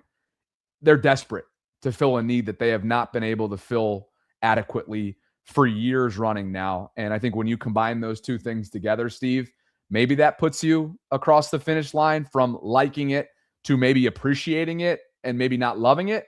But that would be my response to the like versus love side of things. Joe's with us again. Says Travis Jones might want to think about giving up number 98. Travis Jones and Maxx Crosby, are they going to have a conversation? Well, let's be clear. As you put up in another one of your graphics earlier on, our graphics, he's already rocking the 98 in his Instagram post, Max is. So there's a conversation to be had. All due respect to Travis Jones, who's had a wonderful start to his career and got paid in the form of an extension in season last year. But I'd have to think, Sarah, that he would be willing to give up that number for a future Hall of Famer, somebody that's going to help him out, going to help this defense out, and who's going to help out the offensive side of the ball potentially as a plug-and-play starting right guard. Just tweeted for the first time since the move made, and that was John Simpson, who says unfinished business. Yeah, I was going to say. He just tweeted that. John Schaefer pointed out that John Simpson has had some problems with some flags, which we don't need in Baltimore, but he had 4 holding flags in 2025. And remember, going back to 2023, he had 7. So I guess that's a 3 holding flag improvement. Can we get another 3? Jonas goes on to say, but maybe Dwayne Ledford could help. Falcons offensive line had just 11 holding penalties total last year. Okay, that's good context. But I mean, he is a mauler in the run game. That's good. That's great context. John Simpson is. Yeah. He's excited based on this tweet, and he'll have to clean a little bit of that up. How could he not be excited coming back from the Jets? He just had to basically live 2 years in the NFL version of hell. Correct. Peter Schrager wants in on this NFL insider news. And another Raven is heading to New York, according to Schrager's reporting. And this is the big loss here. This is Stout. It's funny to say that about the punter position, but here comes the Jordan Stout news after a contract year, Sarah, and a successful one at that. He was a former 4th-round pick, had a wonderful year. He is heading to the New York Giants as Jordan Stout on a 3-year, $12.3 million deal, according to Schultz. Schrager was on it first. And now Isaiah Likely, joined by Jordan Stout, going to John Harbaugh's New York Giants. Listen, we knew John Harbaugh was going to try to poach some players. How could he not? There's going to be nobody knows him better than John. He went through a lengthy contract dispute to be able to have ultimate say over these personnel decisions in the draft and personnel. He's having obviously a great impact, as he should. He's the head coach of who they get. And if that's fine. He's got Isaiah Likely. I would have preferred him over Mark Andrews in Baltimore, but it is what it is. And the Ravens will have to start over with the punter. They got to go find one. But I'm sure they can figure out the punter situation. I was going to say, looking at this company will go the punter. I was going to say, looking at this rationally, and by the way, Stout just became the highest paid punter in football, and it was good deserving. For him. Yeah. It was deserving. To be fair, and looking at this rationally, he was a late bloomer, Sarah. Earlier on in his career, he had his fair share of struggles as he was developing under Randy Brown and Chris Horton. So they've done it before. They can do it again. And now they'll have to retool with tight end depth. Perhaps that's Charlie Kohler with an extension, should a team not give him something that he can't refuse and the Ravens aren't willing to exceed or match. They've done it before. They'll do it again. Congratulations to Jordan Stout, one of the game's best punters in 2025, a reliable placeholder for the special teams unit, and somebody that was a homegrown Raven since he was drafted in the 4th round. Remember, there was all those 4th-round picks in 2022. He was one of those. Likely was another. Kohler was one. Gosh, Pepe Williams and Pepe and the other cornerback, Jalen Armour Davis, were a couple of those. And so now he goes to reunite with John Harbaugh in New York. Back to Super Chats we go. We'll leave this up on the screen just so you guys can be aware of what's happening here in real time. Captain Jay Schaefer's back with us, and he says, I can see Urban and Crosby psyching each other up by screaming in each other's faces. If Brent Urban is back, Sarah, it would be a latter half of free agent move, maybe even a training camp or pre-training camp move, as he's done, even maybe a handshake move with some roster shuffling, as he's done in recent years. He loves Baltimore. His wife loves Baltimore. We'll see if that happens, Captain. Tony Love is with us, Sarah. Tony says, we basically got a Hall of Famer for 2 picks. Closer. That is true. And maybe that's the move. Maybe that's the label he deserves. Closer. The Ravens just got another closer. Adam7899 says, with Simpson re-signing with the Ravens, could you see a cornerback or wide receiver at number 45 now? That's their 2nd-round pick, Sarah. We'll have to see how the draft board unfolds there. But could certainly see both positions being addressed right there. Yes, but can I say something? Because I've been looking this up. I just logged into my PFF account. Obviously, PFF is not the end-all, be-all. You always have to say that. But they're also not nothing. So John Simpson's 2025 grade is his overall grade was 56.9, ranking him number 51 or among all guards. Do you want to know who's just below him? I think the way you're asking this, I may have a hunch, but tell us. One Daniel Fa'alele. Yeah. Whose grade? So John Simpson was 56.9. Daniel Fa'alele is 56.8. Are you trying to give anxiety to everybody? Is that what you're trying to do? Is that what the goal is? Hold on. Could it be? I'm trying to give grace here. Can we go back to the 2024 grades? maybe because he was with the Jets. I don't know what to do here. The chat doesn't know what to do with you right now either. Putting that out in the world. Hey, you're just speaking facts based on what you're looking at. I'm just going to say this. I need more competition. Well, look, I mean, he can't be as bad as Fa'alele, right? Like, his lows cannot be as low as Fa'alele's. Please tell me. No. I don't remember when he was there that year. We didn't talk about him incessantly. There's no way he's as bad as Fa'alele. Oh, gosh, no. We barely talked about him at all, and that's the recipe for success when you're a guard. To me, this is smart. They're going to address the position more in the draft. And you never know what happens with a new staff. And Dwayne Ledford represents that. He's the run game coordinator, and he's the new offensive line coach. And they had a lot of success in Atlanta under his tutelage at that position. So now Dwayne comes in, has a chance to develop a young player in Emory Jones, has a chance to get his hands on Andrew Voorhees and see what's went right and wrong for him through his first couple of years, most of which have been injury-plagued. You bring in a sure thing and a reliable veteran in John Simpson. Okay. The big domino that you're waiting to fall is Linderbaum. We'll all just kind of wait on pins and needles for that. You hope that Ronnie will continue to enjoy this resurgence and that Rosengarten will take a step forward in year 3. I think there's a lot to like about what they've done thus far, with more on the way. There's a lot to like. Listen, like I said, if Lindy is back or a stud center is back, I'm cool. If it's a rookie center, I'm a little nervous with him and Simpson. By the way, I just wanted to flash up here that Femi said Simpson was on his list and he loves the move. All right. There's a perspective that goes along with you. Thanks to him for handling business on Friday for us with you. Super generous. Thank you, Femi. White broccoli, and happy belated to you, Fem, as well. What a birthday weekend it was, given you what your team did. White broccoli says, my heart just dropped to the floor. Tell Harbaugh to get his own players. Well, in a way, he is. He's getting his own players. These are his players that he drafted. He helped draft him. I'm sure he had an influence. Yeah. I get it, though, White. I do. BB and CFP Production says Giants are rumored to put Likely in the slot wide receiver spot. What a joke. Kobe says guard John Simpson to the Ravens, who's helping us out with stuff in real time here.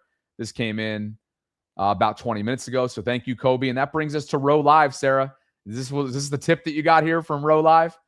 No, I didn't even see this. So he said, yeah, Simpson 57 PFF grade last year. I'm seeing online. See, and he didn't have Fa'alele, but Fa'alele was right underneath. But I'm telling you though, John Simpson, we did not have this much attention on him like Fa'alele. For sure not. Yeah. Oh gosh, you can't even compare. For sure not. Can't even compare. But I will say this. If John Harbaugh is going to take Likely and Stout, so be it. But he's obligated to take Fa'alele. Okay? That's a requirement. John. Says you. John. You made us endure this. And you stood by him. You need to stand by him again. It's the only right thing to do. I love you, John. You take Fa'alele with you. Something tells me he'll still be available after day 1 of the legal tampering window. Hockey Fever 22 says, who is our big body type / go up and get it type of receiver? We're missing that type of player as presently constituted on the Ravens roster, especially on third down and red zone areas. You're correct.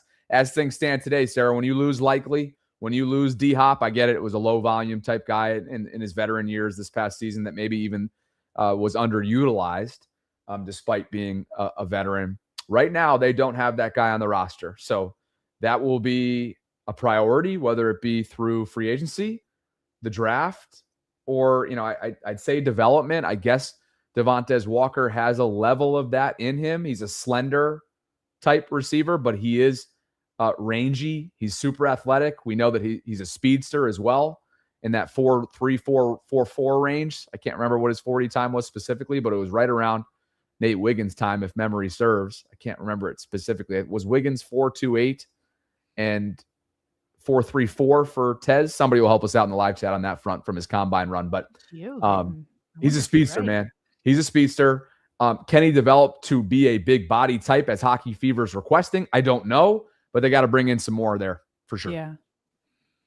Yeah. Speedster. I don't know if he's as physical, but what he's describing here is Mike Evans, who is open for business right now. He is. We'll have a slide on him coming up a little bit later on in terms of what his mindset is, Sarah, entering this week, having spent his entire career as a member of the Tampa Bay Buccaneers. Yeah. Another one from Richard. Is Simpson actually better than 77? I thought both were competing for sacks. PFF has him graded worse than 77. No, I'm looking at PFF right now. It's just slightly ahead. But maybe in pass protection, he's below. Let me see here. Pass protection. Pass is over here is first. Pass protection. No, yeah, Johnson's still better. He's better in both categories, pass and run block. Thank you, Richard. Yeah. Kobe's back with us, and he says, I feel frustrated by Likely to the Giants because I feel like EDC was signing players for Harbaugh like Andrews. Then Harbaugh takes Likely from us. I just don't think that's it based off of the reporting. Like, they went to Isaiah Likely first. Here's what I think is the real story. Okay, Jeff Strebeck has reported several times that they went to Isaiah Likely not once, but at least twice and made him offers. He turned them down. Then, knowing that all 3 of their tight ends were free agents heading into now, they wanted somebody locked up. And since Isaiah Likely was intent on hitting the free agent market. That's what he wanted to do. And so they needed to turn their attention to Mark Andrews because they didn't want to go into free agency with none of their veteran tight ends on the roster. So they tried. Isaiah Likely said no. And Kobe, I know you've heard us say that like a million times. I don't think there needs to be another narrative. Like, that's it. That's what happened. King AMT95 says Lamar getting scraps again. Defense gets love, though. I don't know what that means. Scraps? He doesn't think that the Ravens build up around Lamar enough. Instead, they're putting all the money and assets into the defense. And they do have a lot spent on the defensive side. Interesting. They got a lot of first-round but picks I would- on the offense, too. I wouldn't call Zay Flower a scrap, or Ronnie Stanley or Derrick Henry. But we now need to know who the center is going to be. And we just made a point about a big-bodied wide receiver, although it seems like they're going to go forward with Bateman.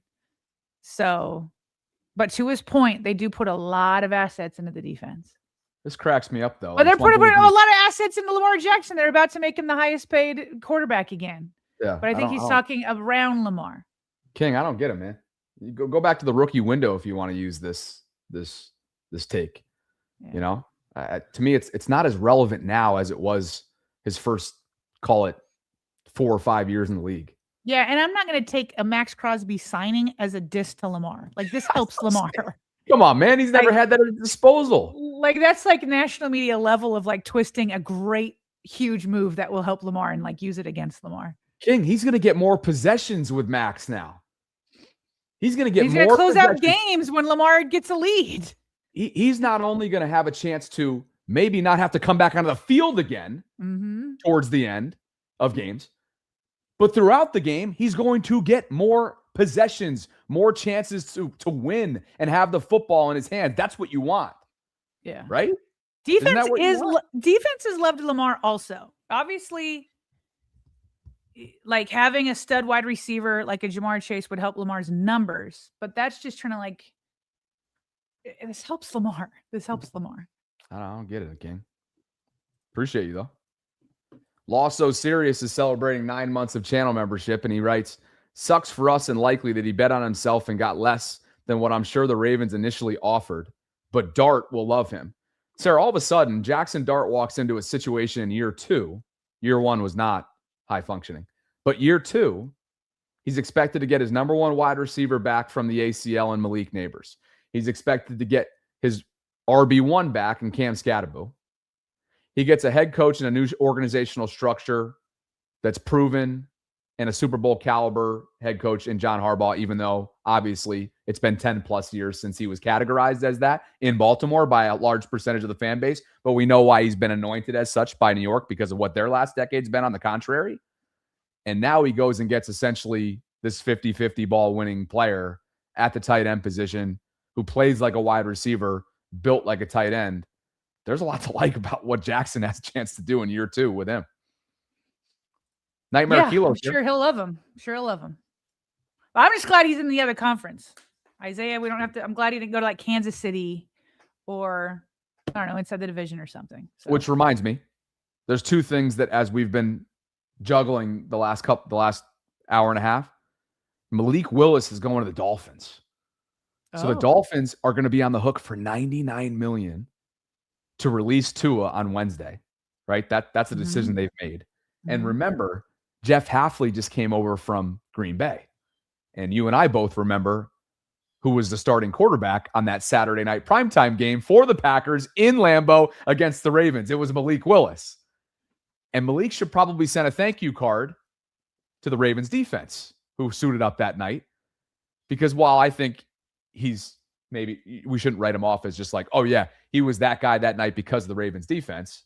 I think we both know that there were a number of busted coverages that night and a bunch of explosive plays awarded to Malik, who played a clean, solid game for them for the most part in a loss because Snoop and Derrick Henry had it better on the opposite side of the ball, but in part because of one of the starts that he won for an injured Jordan Love. He gets paid handsomely and follows Jeff Hafley to the Dolphins. And the reason why I wanted to bring that up, though, was because you mentioned Kansas City. Travis Kelce is expected to go back to the Chiefs for a 14th season. So I want to make sure we get that in there as we try to be as thorough as possible. And that brings us to Nightmare Kilo for you. Says no more defense, only offense, rest of free agency. And take another one from Corona Guy. I mean, they do need a cornerback. He says Bobby Burrow might be a rough year for your boy. Bobby Burrow, Corona. Because you love. Never heard that. Do you Corona. love Burrow? I feel like you love Aaron Rodgers. Who else do you love? You love all of them. You like Burrow. Corona, I've never heard this one. You're Mr. Original. That's what you are. Mr. OG. Thanks for the super chat, brother. Wildlife Wale is celebrating 9 months of channel membership, and he writes, I love the Maxx trade, but did you all see Chase crash out about it? Can we get a consensus? Is the clip that we played earlier on AI driven or real? People are saying it's both. Okay. Wildlife, do you think all it's I real? know is that lots of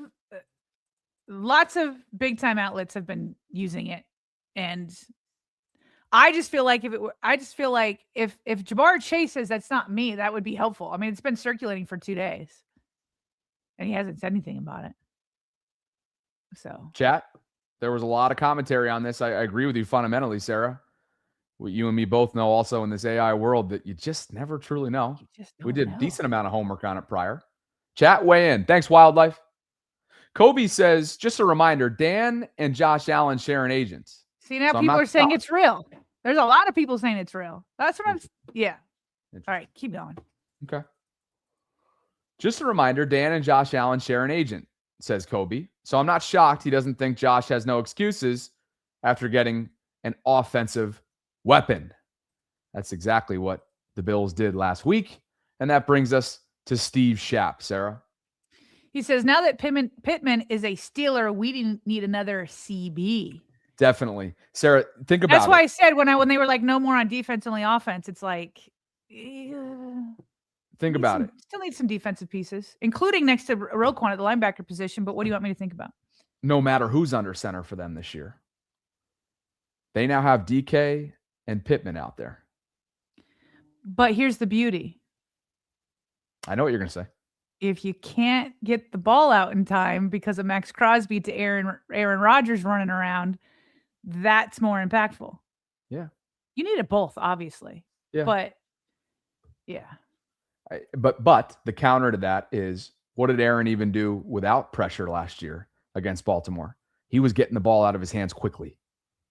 And so I think Steve's point certainly stands. They're going to need help. They're absolutely going to need help with those two targets. And if you're just tuning in, Pittsburgh has traded for Michael Pittman Jr. within the last hour or so. He goes from Indianapolis.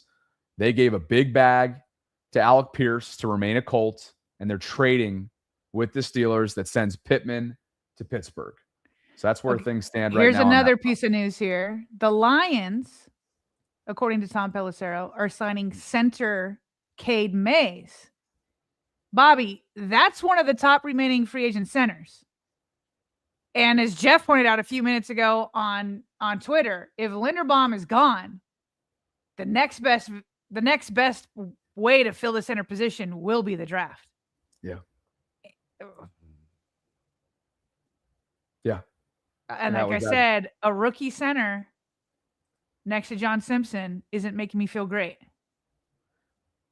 So Buffalo and Emory Jones, because again, and that's not downplaying, like Emory Jones will be, we're assuming he wins the position, right? So he'll be a first-time full-time starter. John Simpson, solid, but not like Pro Bowl. And then a rookie center, that's a little scary. Yeah. Scary. I don't know if I'd use that word, but it's certainly an upgrade from a year ago. And I know that may not be saying no, it's not an upgrade if you're losing Linderbaum and replacing with the center. That's not an upgrade. I'm referring to the guard specifically. Okay. I know you got the overall overlook, and I agree. Yeah. How can you not agree with that? But specifically speaking to the guard position, I think they've now put themselves in a position to obviously upgrade from 2025. But to your point, if you're starting over at center, that's obviously problematic. I wonder. I just wonder if the Ravens are in a bidding war for him right now. Yeah. This is getting good. I mean, we're over 90 minutes into this process, the legal tampering window, and there's no Linderbaum news. So hang on tight. Which you would think, because there's so many deals going. If Linderbaum were done, like, think about it. Isaiah Likely was announced like less than an hour into it. Yep. And so many other signings were announced. Yep. And Linderbaum was like everybody's top guy. So I just wonder if the Ravens are fighting for him right now. He's worth fighting for. He's worth fighting for. Nagasaki says, did you hear the Schrags report saying Stout to New York? We did. Yeah, we did. We certainly did. We had that ready to roll. Thank you for looking out. Raekwon's mothers says Giants just signed Likely to 4 years. They got to go get another good wide receiver to stretch the field. Now we are not going to stretch the field passing, which we've covered. And certainly moving forward, they have to find that big body, that field stretcher, that 50-50 guy. Don says, it's Don. John Simpson with Ledford as offensive line coach will allow us to forget number 77. Book it. And we'll book we'll book Don being in the excitement camp for a new change of scenery and a new staff led by Dwayne Ledford, who's the next offensive line coach. I would think that Ledford signed off on John Simpson. Yeah. Or he's like yeah, I could work with that. Collaborative process, you'd like to think. Yeah. That brings us to KP, who says, almost talked ourselves into drafting a guard at 14. I was there for it. In fact, let me bring this up because I have it in a quick hit. Like, I'm obviously very excited to see where Crosby and all this is going to end. But yes, I'm with Ravens. Was it Ravens Realm who put this up? A picture of our guy, Venga Yawane. And he says, rest now, my sweet prince. With the heart emoji. And I was like, yes, that captures I was convinced he was a future Raven. He may not even have fallen to number 14, Bobby. But in my mind, he was already a Raven. That was fun while it lasted in the month of February, fun. Wasn't it? Yeah. February was Venga's month. Best wishes to him coming up next month. February was Venga month. Robbie writes, let's bring Sam Cook out of retirement.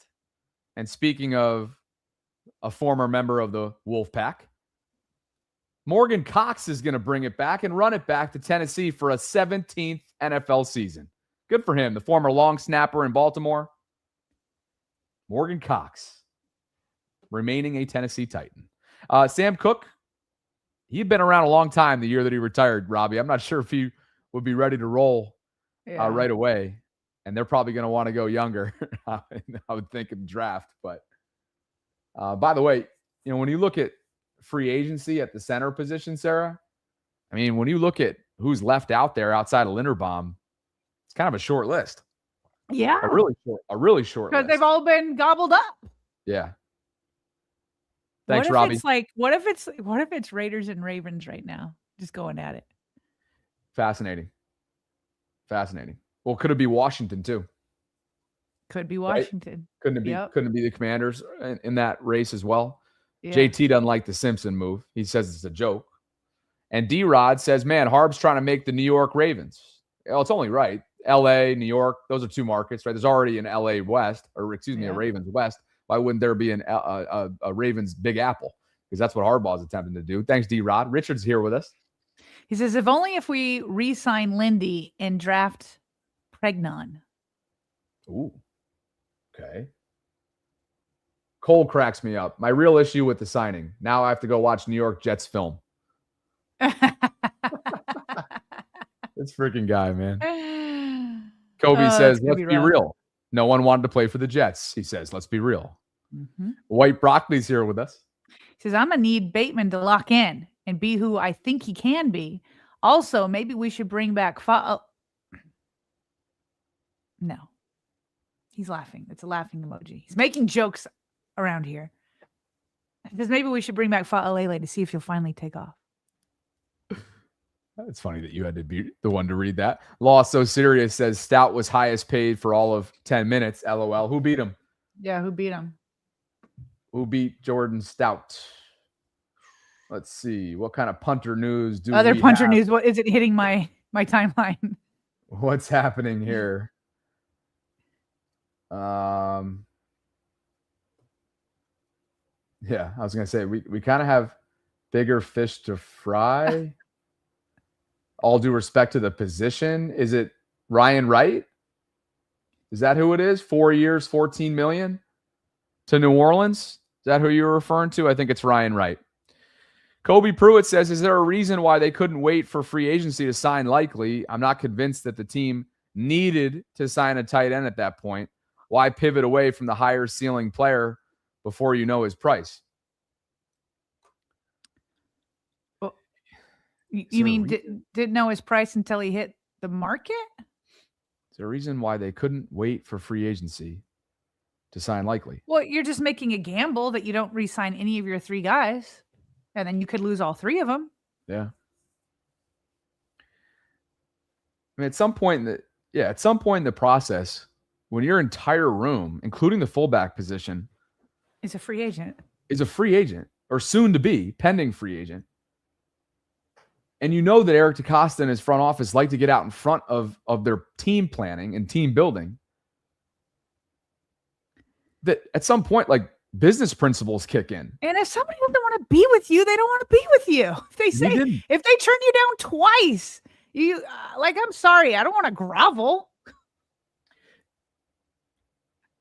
I don't think, knowing Kobe and how reasonable he is, I think he's asking this in good faith. Yeah. But because the Likely discussion's been so drawn out, it's feeling like it's more than that. But knowing KP, this comes from a genuine front. Yeah. Captain Schaefer is back with us today, and he says, so everything that I read has Linderbaum returning. It's killing me. Your best guess, please. Sarah, my best guess is that a Lamar Jackson extension is either done or coming soon, and that Tyler wants to, as Ronnie did a year ago, finish what he started. That's my guess as of now. Would I be floored to see a team like Washington or Vegas throw him a number that if they don't get something done, the Ravens, one, can't match, won't match, wouldn't match, and can't exceed? No, it wouldn't floor me at all. What say you? Listen, at the end of the day, I was talking with Femi about this. We were talking about percentages of the cap. So it's been several years since the next new highest paid center had been paid since Creed Humphrey, which he signed, I think, 2 or 3 years ago. And so Femi was talking about, what would be fair is if you look at the percentage of the cap that Creed Humphrey is making, then look at the percentage this year, then that would be equivalent to being paid the same, because it's like the price of inflation, if you will, right? So then you just want to beat that by a little bit. And if you do that, then that would have put a deal on the table for Linderbaum between 22 and 23 million. Okay. If the Ravens offer that, and I don't know that we know that it's market setting. So all we know is it's 19 or more. If the Ravens have offered that, and then the Commanders or Raiders come in and offer 24, 25, then it's up to Linderbaum. Do you want to go play for the Raiders and not just be the next highest paid center and not just have a higher percentage of the cap than Creed Humphrey, but you just wanted to max out? Then that's up to Tyler. But I don't know what the Ravens have offered. But if the Ravens are in that $22 to $23 million range, then it's Tyler really want to be a Raven or not? Because that's almost $4 million more than Creed Humphrey per year. Yep. And at that point, that's Tyler's decision. Yep. So, but I don't know what they're offering. I don't know what's going on back there. What? Right. Do you want to be a part of a rebuild in Vegas? Do you want to be a part of, hey, Washington is a year removed from an NFC Championship game appearance in year 1 with Jaden Daniels. Mm-hmm. They're getting a new offensive coordinator. There's a lot to like there. You stay in the area. I don't know if that matters to him. He grew up in Iowa. Does that matter to stay within the DMV? Or I know Baltimore's on the DMV live chat, but you get to go down to DC and stay at least within the Mid-Atlantic region. But I think you outlined it nicely there. And did you have though a guess for Captain to put a bow on all that? No, I don't. No. Cryptic Rose says, I think people sleeping on Devontae Walker as being the big body wide receiver. Steve Smith said by 2 to 3 years, he'd be taking someone's job. And here we are. Each opportunity he's gotten, he's showed up. 6 catches, 3 touchdowns. It's a small volume. Hey, Bobby, the news is in. Adam Schefter has it. He took the rebuild. Former Ravens free agent center Tyler Linderbaum reached agreement today on a record deal with the Raiders, who are awarding him with a 3-year, $81 million deal that includes $60 million guaranteed and makes him the highest paid interior offensive lineman, not just center, highest paid interior offensive lineman in NFL history. So, Captain, my guess was wrong. 81 million per year for 3 years. They broke the bank. That is $27 million a year. Bobby, everybody was like 25. He's not getting 25. I'm sorry, but holy crap. Creed Humphreys, what is he, 18 million? 18 million.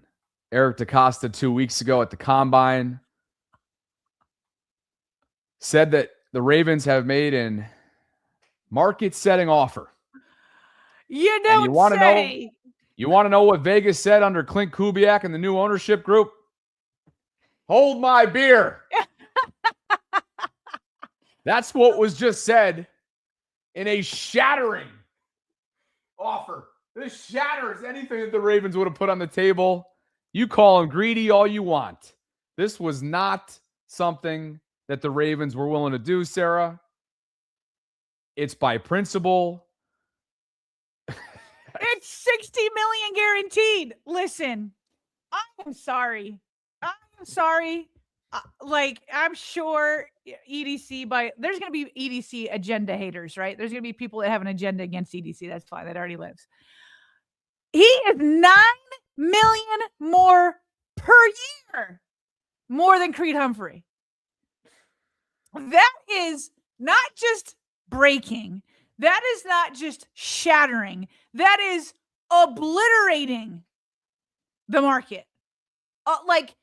Into smithereens. And I do not fault Eric DaCosta one bit for having to give Tyler Linderbaum $10 million per year above market, because that's what he would have had to do. It's already $9 million more per year. Eric would have had to gone to 10, essentially. Lindy, good for you, buddy. I don't hate you either. Enjoy your next 3 years with the Raiders. That being said, enjoy it. I don't blame you. Players got to do what they got to do. This is life-changing money. It's $9 million more than the market says you should have gotten. And you go enjoy that money, but you gotta eat. It's just like we have with Myles Garrett. There's no sympathy. Myles Garrett, we've been like, hey, buddy, if you wanted out, you could have gotten out. You're now with the Cleveland Browns. Let me tell you something, though. I'm okay with Eric DaCosta not paying $10 million above market. I'm fine with that. But that doesn't mean that he can put just anybody at the center position. He's got to figure this out.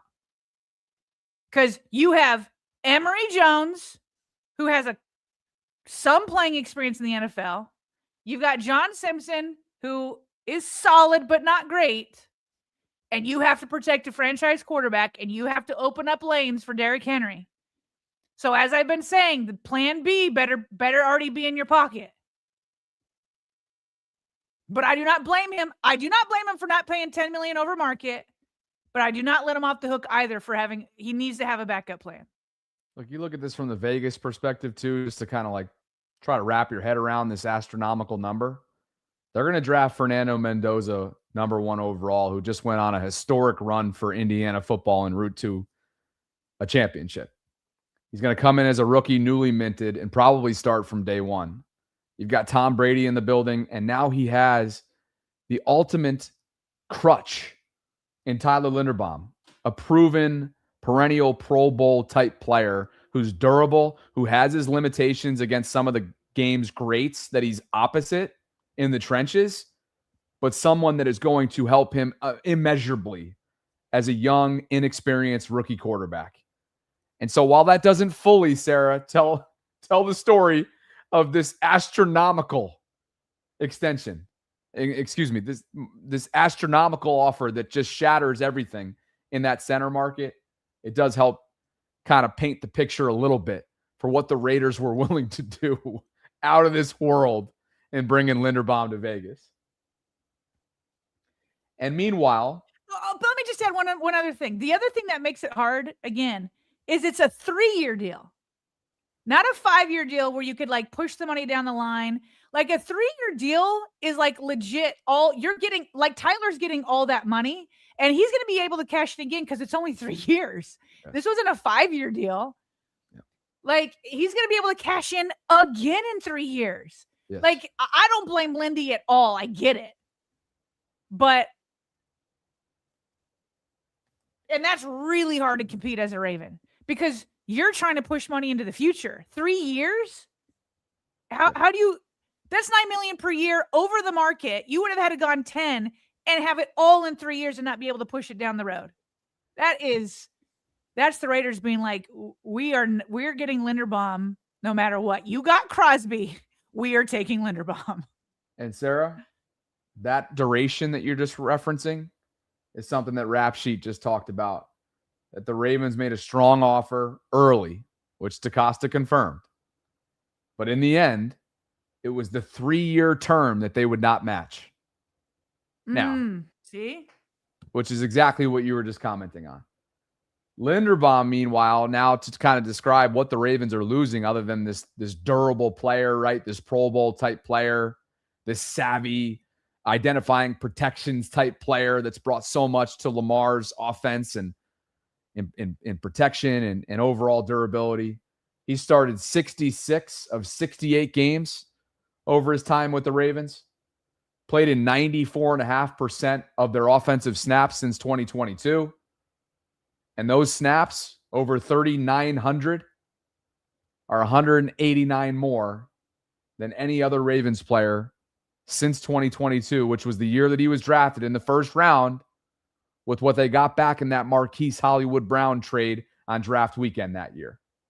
So this is a player, to your point earlier on in the program, that we can now say, okay, that projected offensive line that I was hoping for earlier on and projecting, that's the reason why we kept using that operative word. Yeah, now they got big shoes to fill. Huge. Yeah. Yeah. And you don't feel as good now as we did maybe 30 minutes ago with John Simpson. You don't feel as good knowing that you're now rebuilding at center. And we'll see what their move is here. But this will be a rebuild at center, Sarah, whether that be through free agency, the draft, or both. And yes, to the live chat's point, since we haven't mentioned his name, Corey Bullock is a former undrafted rookie that played well in the preseason last year, that was Tyler's backup center. He remains with the program, Sarah. And we'll see if they have any plan for him moving forward. Sorry, but that feels like cope right there. It's more so just context. Right. I mean, those that are like Corey Bullock, we'll see. But they wouldn't have, if they believed he was like the next like starter, they would have said goodbye to Lindy a long time ago. They wouldn't have offered him a record-setting deal to begin with. So maybe Corey can develop, maybe he could be solid. But if that's your plan, then it can't be. It can't be the plan. The market was just reset by 50%. The center market, that is. That's crazy. All centers out there are like, oh, sweet. There's not going to be another center that gets that much, though. It's going to be a couple years. He's going to be the highest paid for a while. Long time. He's going to be the highest paid for a while at that position. And so, if you've been paying attention in terms of who's staying and who's going, we now know that Tyler Linderbaum has shattered the center market and heads to Vegas to join the rebuild with who will likely be his new quarterback in Fernando Mendoza, the number 1 overall pick coming up next month. Isaiah Likely has essentially earned himself a Mark Andrews deal in the form of a Giants contract. So he heads to New York to follow along John Harbaugh and Jordan Stout, who was brought in as well for about 10 minutes, had the record setting for the punter contracting side of things. until that was one-upped, which is how it goes this time of year. And we know that Draymond Jones earlier on in the program, Sarah, became a New England Patriot. All of these moves won't go official and pen to paper until Wednesday at 4 p.m. Eastern. But Draymond was brought in at the deadline, a half-year rental, if you will, from Tennessee, gave them a spark. And being that they just made a major move and a major swing for Maxx Crosby on Friday night, not much of a surprise that they're not matching or exceeding what New England was willing to give to Draymond Jones. So that's where things stand right now. Should we get back to some super chats? Sure. Man, this is fascinating stuff.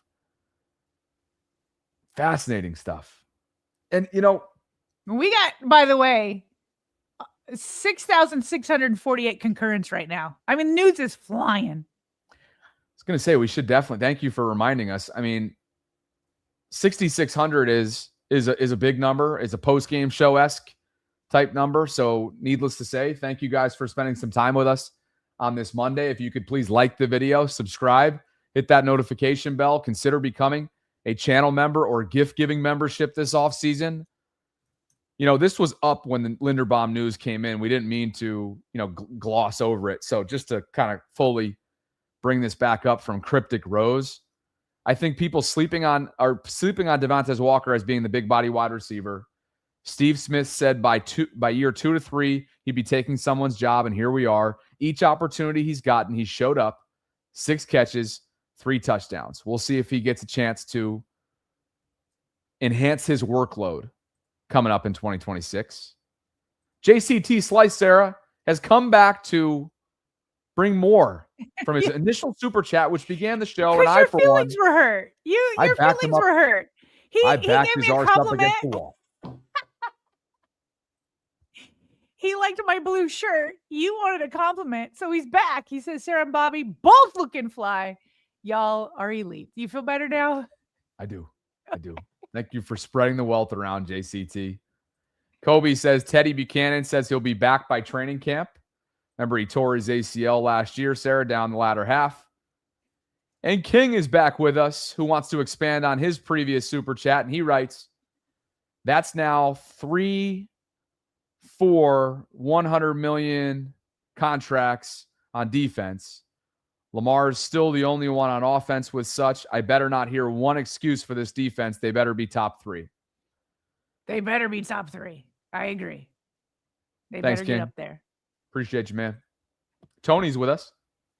Tony says, has Cushenberry been signed? He's not bad. He is, let's get an update on Lloyd Cushenberry. A live update on Lloyd Cushenberry. Can't say he is at the forefront of my mind at this moment.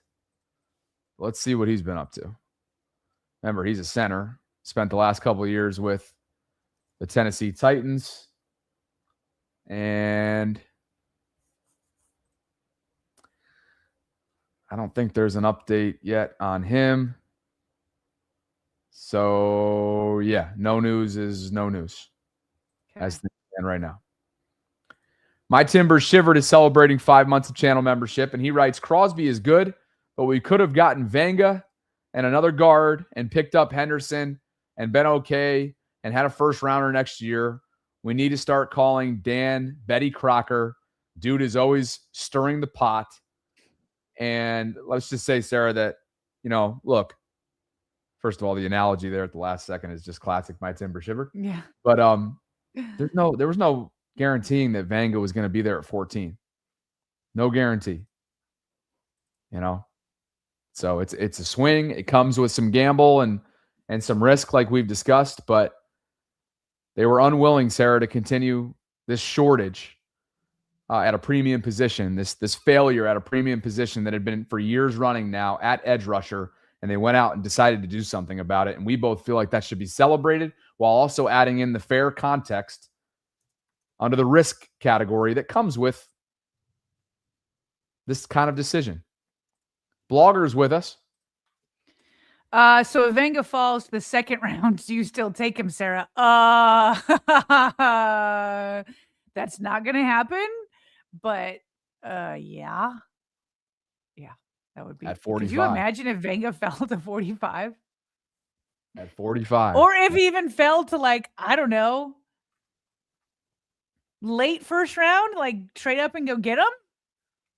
That's not happening. Venga's gone. I've already said goodbye. I've already said my goodbyes.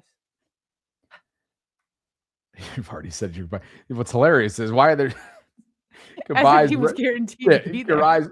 goodbyes represent he's been in the building. Wildlife Wale, he's all but been in the building. Wildlife says, who is Minter bringing from the Chargers? That is kind of interesting because there was definitely a thought that, and there still can be, like, hey, let's be on a Lohi Gilman watch. I think we both believe that he'll probably receive something from a safety needy team that the Ravens aren't willing to match. And not that the Ravens aren't a safety needy team, because they do need to find out who's going to be their third. But it's not yet materialized, Sarah, from a Chargers perspective, meaning who's Jesse brought over with him aside from his father. Maybe one other staff member. So that really hasn't been a trend or a theme of this offseason. He's been pretty specific about the way that he's built his staff. And so far through the first couple hours of this legal tampering window, there's not yet been any Chargers tie-ins yet. Tyler Burnside says, grab the tight end from Baylor, perhaps a day 3 option for the Ravens. My Timber Shivered says, the last 5 years, Harbs wasn't a lame duck. He was a pigeon. Fly in, shite on everything, and leave. And if Lindy wanted over 20, we should have signed Biotish. Tyler Biotish. We discussed him earlier on in the program. And my Timber Shivered, no love lost, Sarah, for his former head coach. Quion's with us today. He says losing it on Vega hurts, but Crosby was the dream. Yeah. And Joe says Ravens to Fa'alele. Why can't we be friends? Oh, no. Why can't we be friends? Why can't we be friends? He says, let's just be friends. Yeah. Jakai, for you. He is a Raider, y'all late. He's talking about Linderbaum. Who you calling late? Who you calling late, Jakai? Wes Hall says, not worth close to $27 million. Now come the Linderbaum super chats from a few moments ago, Sarah. Yeah. Not worth close to $27 million. Go get paid in crappy Vegas. Don't cry about losing. It's going to take some time, you would think, given the rebuild, given the new structure, given the fact that their face of the franchise is now a Raven, Sarah, who, of course, is Maxx Crosby, new head coach in Kubiak, Tom Brady now a part of the minority ownership group. A lot of change going on there, and Linderbaum decided to take a payday, which he was, of course, entitled to do. We don't know what the Ravens came in at with that market-setting offer, Sarah, but I think we can both say confidently that it probably was not in the ballpark of what he now receives from the Ravens. The Ravens' 54th man for you.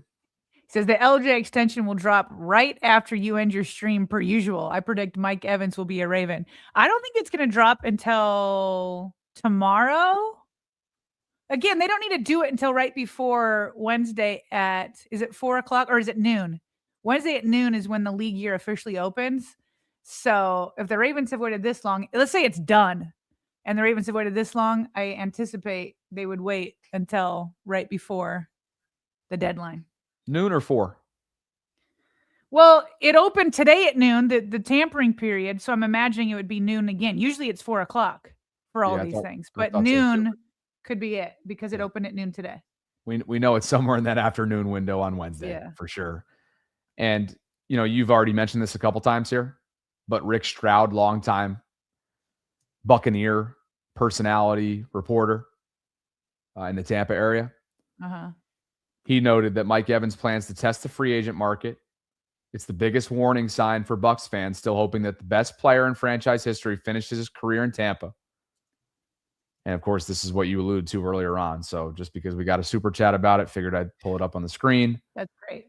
He's a veteran. He's a future Hall of Famer. As we've already discussed at length in recent weeks, he would fit the bill for what the Ravens have done in the past at that position. They just did it last year with DeAndre Hopkins. Does Mike Evans have more to give than DeAndre at this point in his career? Perhaps he had a serious season-ending injury or nearly season-ending injury that sidelined him for a good portion of last year in Tampa. But this is the big body, 50-50 ball winning guy, reliable pair of hands that a lot of people are hoping for and wanting. Will Tampa let him walk? That remains to be seen. Thank you to the Ravens' 54th man. And that brings us to, as I lose my place for the moment, just because you guys are coming out in droves, and we have 84 super chats going through. So thank you so much for being here on this fun Monday. And Sarah, that brings us to Marcus Frazier. Says Lamar not doing his extension now. Thanks, EDC. Why wouldn't he? What do you have to go off there, Marcus, to make you feel that way?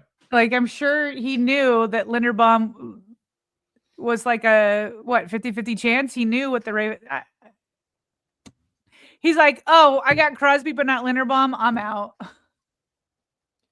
Nightmare Kilo says, I'm on EDC a lot, but I won't blame him for that. Yeah. Wildlife says, good for you, Linderbaum. I'm happy we didn't pay that, though. As some of the reason and the reasoning comes in here. Joe Jenkins back with us. He says, Lamar's having a rough day. First likely, now Lindy. Oh, well, yeah. One of which was definitely not surprising, but now that we know the figures of Linderbaum, it makes both moves not that surprising, to be quite honest. Yep. Captain Schaefer says, hold my beer. He liked that quote from you. Quoting me. Happy for Tyler. Now, where do we spend the money? Earmarked for Tyler. Exactly. That's a great way to push this conversation forward, and you do that by fortifying the guard position as they've already done earlier today with John Simpson. You do that with, I was going to say, handling the center position, but I think there's only one real true bona fide starter left out there, Sarah, in Luke Fortner. So you got to look elsewhere and perhaps handle safety 3. Look at safety 3. Look at the free agent wide receiver market like we just discussed with Mike Evans. Those are a couple things that come to my mind. Thanks, Captain. Paul's with us. Paul says franchise tag for all offensive linemen. Ooh, it's $25.3 million. Woo. Yeah. And Raider said, we're just going to blow that up. Steve says to think the offensive line couldn't get any worse. And Nagasaki says Las Vegas was like, here, have Crosby. We will take Lindy. $27 million is a lot of money for no all pros, though. Several Pro Bowls, so far. A lot of durability. But yes, not one all pro yet. By the way, just giving the percentages, the previous record at center was 7.4% of the cap. This is what I was talking about earlier. So Creed was 7.4%. Linderbaum is now basically 9% of the cap. 9% of the cap, and you need to have a 53-man roster on game day, but obviously you're going to need money for many more players than that when it comes to injuries and practice squad and all that. 9% for the center. Yeah. Wow. That was from Spielberger, wasn't it? Yep. Unbelievable. Yep. Fem's here for you. He says, wow, was wrong in my trifecta. He predicted the Ravens would extend Lamar, re-sign Lindy, and do a tier 1 move. So he got the tier 1 move with Crosby, but he's saying he didn't get right the Linderbaum stuff. But we'll see on Lamar. He says, right, the team paid. Okay, I was wrong in my trifecta, but was right about the team that paid him. I do not blame EDC for this. Did not see this number. KVN was right. Put some respect on his name. LOL, Simpson was better than 77. Simpson was definitely better than Fa'alele. And KVN was right. Like, I think all of us thought it was agent speak that he could get 25, and then he went and got 27. The Raiders were probably the only team that were willing to do this. Yeah. I would think. Washington wouldn't do it. Baltimore definitely wouldn't do it. There were other teams that went in different directions, like keeping their own in Buffalo's case with McGovern before the weekend began last week. Thanks, fam. Steve Schapp says, I believe in Corey Bullock to be that center now, the former undrafted rookie who was the primary backup to Linderbaum last year. Had a good preseason, but obviously that's far and away from a true resume that gives you unwavering confidence. DJP's with us today. He says that Linderbaum is now making more than Kyle Hamilton. Which neither the safety nor the center position usually makes that much. But Kyle Hamilton has 25.1 average. Well, they were both record-setting. I know that. Yeah. And resetting. So, and they happen to be former first-round picks that the Ravens certainly hit on, to the point where Vegas was willing to hit just about every metric to make this an offer that Linderbaum and his camp quite simply could not refuse. Marcus Frazier says, so a rookie offensive coordinator, no center, average guards, no number one wide receiver, no Lamar extension, no first-round picks for 2 years. But y'all want this offense to do magic. At least we got defense, though. Man, is this EDC's last year here. Put Marcus Frazier in the camp of not yet believing, Sarah, that the Ravens are in a position for success in 26. We'll see. Well, the offensive line is legit. But we are a few hours in, so I'm willing to see what EDC can do. But he's got to have a backup plan. Richard says, my blood pressure is high right now. Who is our center? And Cryptic Rose has become the latest channel member this offseason. So welcome to VAULTRON status, Cryptic. Thanks for being here. And King says, Lamar not working with scraps again. F out of here. I don't know who you're referring to. Me? Because I'll push back on your arse again, King, because I don't understand what you mean by scraps. I think that is an age-old. I think it's old. I think that's an old take that can be best served by going back to his rookie window. Not now. But I don't know. You might be referring to somebody else in the chat, so I'll just leave it at that. Prime time's here. Says, I'm sorry, but EDC signing of Andrews has me mad. Likely got similar deal and don't like Simpson signing. Oh, you gotta be mad at Likely. He said no. Okay, let's move on. I don't want to do this one again. Wes says this is the Watson deal, but for a center, LOL. I mean, I don't know. I think Tyler will be more available. Let's call and has it left off-field concerns. Let's call it in the same stratosphere, not in the same neighborhood. Same stratosphere. Row Live, you get that reference, right? I suppose. Like, if we're gonna compare it, it's it's in the same stratosphere. Yeah. Not within the same neighborhood. But I get your point there, Wes. Yeah. Road Live with some Canadian currency. Only poorly run organizations do deals like that. Hashtag gross.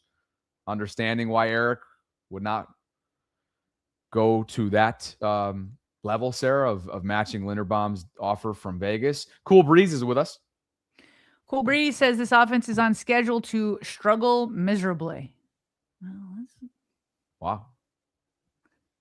Well, let's just see who he signs next. Let's just wait for that. Although I'm a bit nervous. DJP celebrating 8 months of channel membership. Says so many people complaining about Maxx Crosby. Have y'all seen him in action? Yeah. And if you're a Ravens fan, I'm guessing you have as well, because they've already seen him several times since he came into the league in 2019, including that week 2 game a couple years ago. Here's who else Tyler Linderbaum's annual salary surpasses other than Kyle Hamilton. Devontae Adams, Jonathan Taylor, Derrick Henry, Saquon Bolden, Christian McCaffrey, Nico Collins, Fred Warner, Patrick Surtain, Creed Humphrey, and Quentin Nelson. Good for you, Tyler. Yeah. And Tyler Milton says, with the money we just don't spend with Linderbaum, we need to go sign a top-tier wide receiver or cornerback. King Poppy says, bring back 77 at center. I'm not biting on that. Fa'alele to shift down a spot. He also says,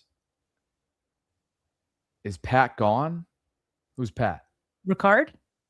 Oh, Haven't heard anything on him yet. I can't imagine that an aging free agent fullback is going to go in the first couple hours. but you also got to wonder too if the fullback position is valued in this new system that they're going to be running as we go north of 7,000 concurrents on this first day of legal tampering in the NFL. Free agency begins, and you guys show up in droves. Thank you for being here. If you could like the video, subscribe, hit that notification bell. Mini Rawl says, what does our compensatory pick situation look like? Lindy, likely, Draymond, Stout, decent sized deals.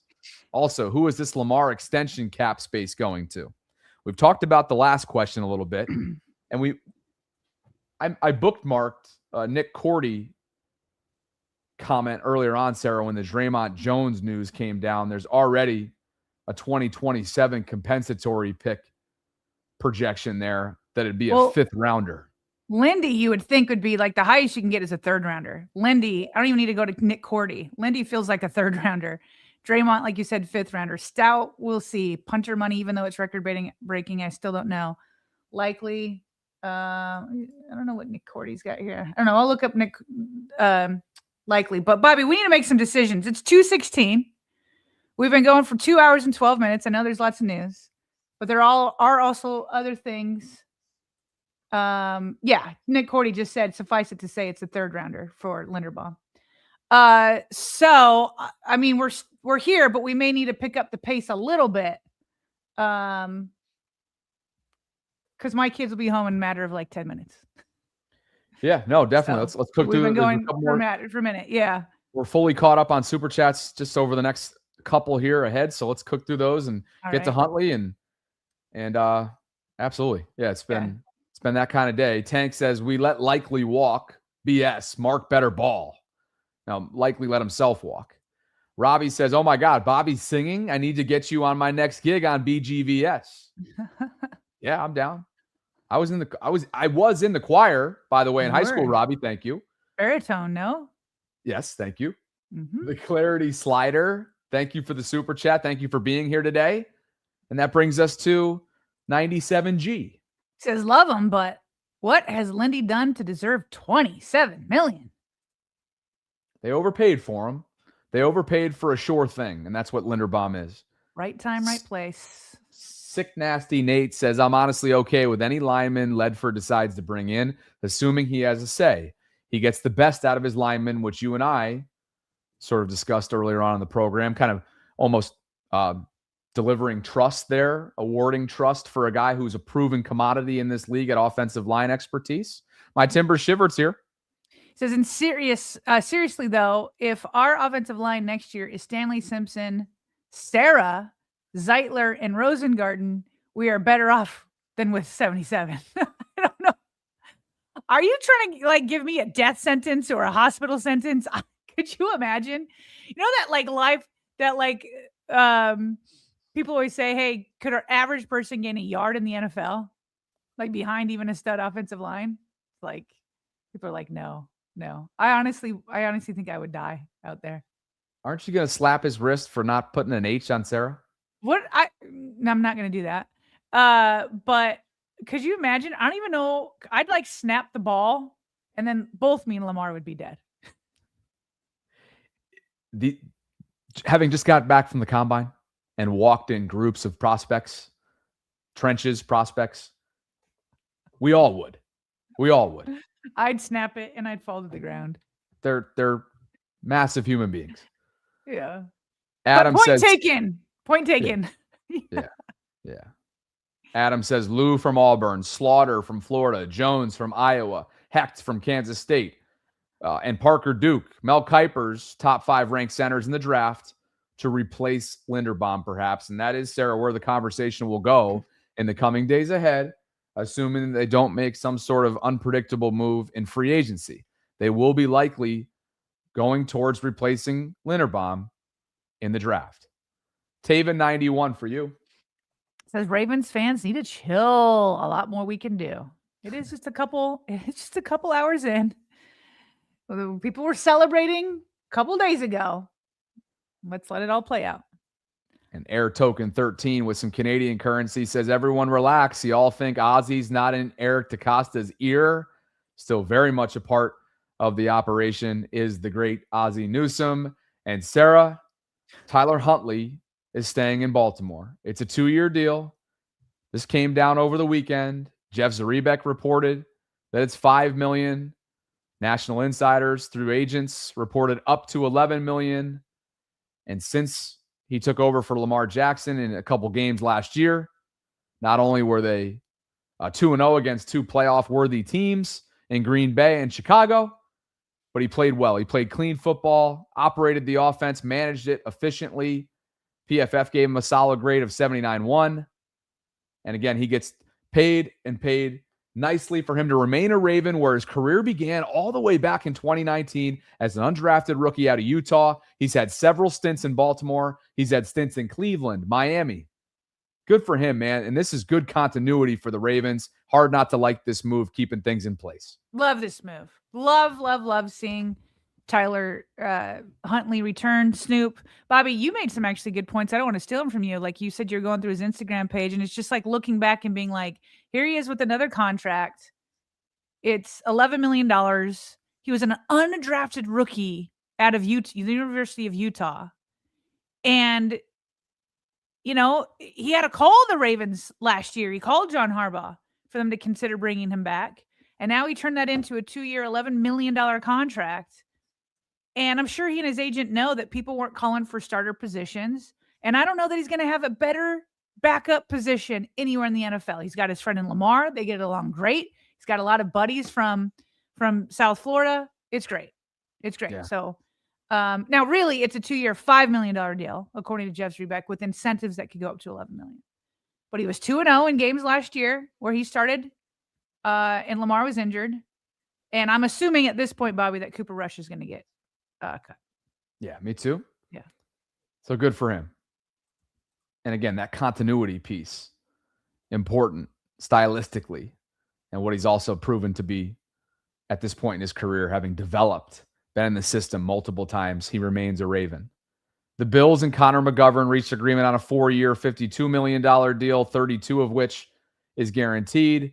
He did not get to hit free agency, Sarah. We knew this. We talked about this throughout the show. And as a result, there are not many names out there that are left in free agency, starting caliber center names that the Ravens could go potentially chase after in trying to replace Tyler Linderbaum, who just, if you just tuned in, just signed a ridiculous deal with the Vegas Raiders that shattered the center market. What do you have here from earlier on? Nothing. We can get rid of that. It's old news now. It's just Linderbaum. It's Linderbaum. We know that old. Jordan Stout now is a New York Giant. We know that Isaiah Likely is a New York Giant. We know that Draymond Jones is a New England Patriot. We talked about Mike Evans and Brian McFarland. Brian McFarland is basically making the point that it's unlikely that Rashad Bateman would be traded. Now, I could have seen it in a deal for like A.J. Brown, right? Where it's like if you wanted to upgrade at the wide receiver position, like then you exchange it there. But his point, from a cap standpoint, the Ravens would lose money by trading him. It would cost them $1.5 million. You're not gaining anything. And then his cap hit for being here is only 6.18. So again, unless it's like a move for another wide receiver, I think he's right. Like to me, it's like he's like a cherry on top of another trade move. It's not that you go out and shop him on purpose. That brings us to what Dallas has been up to today. Very early in the morning, they kind of got the day started trading for Packers defensive lineman Rashawn Gary. Dallas bolsters its pass rush with the addition of a former first-round pick from 2019, as Diana Rossini reported. The Packers, in return, will receive a 2027 day 3 pick. So Dallas continuing to try and figure out what life looks like without Micah Parsons on the edge. This is a move, and I also heard they've been in on potentially Trey Hendrickson. I've seen some of that around our reports as well. So that'll be one to watch, Sarah. He's a coveted piece. He's said goodbye to Cincinnati. We'll see how the next couple of days work out for Trey Hendrickson. And that brings us to Joe Flacco, who's told folks through his representation that he wants an opportunity to at least compete for a starting job. He's going to be a free agent. He is a free agent. And as Pelissero notes here, if he's a backup, sources tell Tom that Flacco would strongly consider a return to Cincinnati, where he filled in for Joe Burrow last fall and made his first Pro Bowl. He's been around the league for a long time, Sarah. He is the modern-day Vinny Testaverde at this point. He wants to continue playing. You got to love it. We'll see where he ends up. He'll have to deal with all those pass rushers, too, if he ever gets in the game, if Burrow goes down. As for Tua. Crosby and all the crew. Yeah, Tua we talked about already. He gone. $99 million Miami is going to eat. That's an NFL record. And now he will garner interest from Atlanta. I saw earlier this morning. Atlanta has interest in bringing in Tua, which is really interesting because Kirk Cousins was there last year. And Michael Penix Jr. is their former first-round pick. So this is going to be really interesting to see how that plays out. Yes, Vanga's probably not an option for the Ravens anymore, assuming that he won't be in the middle of a free fall coming up next month in the draft. Morgan Cox returns for year 17 in Tennessee. And what do you have on A.J. Brown? Just that it was reported that the Patriots offered a first and a third, and Howie Roseman said no. That's crazy. What did we say? Somebody said a first and a second, and I was like, I don't think he's going to get that. Yeah. So also saw some pettiness that Tom Brady would not, as a minority owner of the Raiders, would not do business with the Patriots who inquired about Maxx Crosby.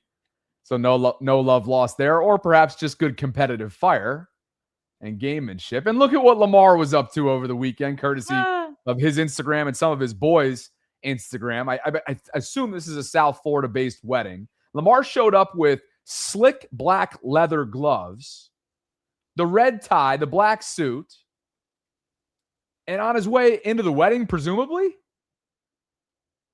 he was met with a ton of fanfare, as it tends to be with Lamar.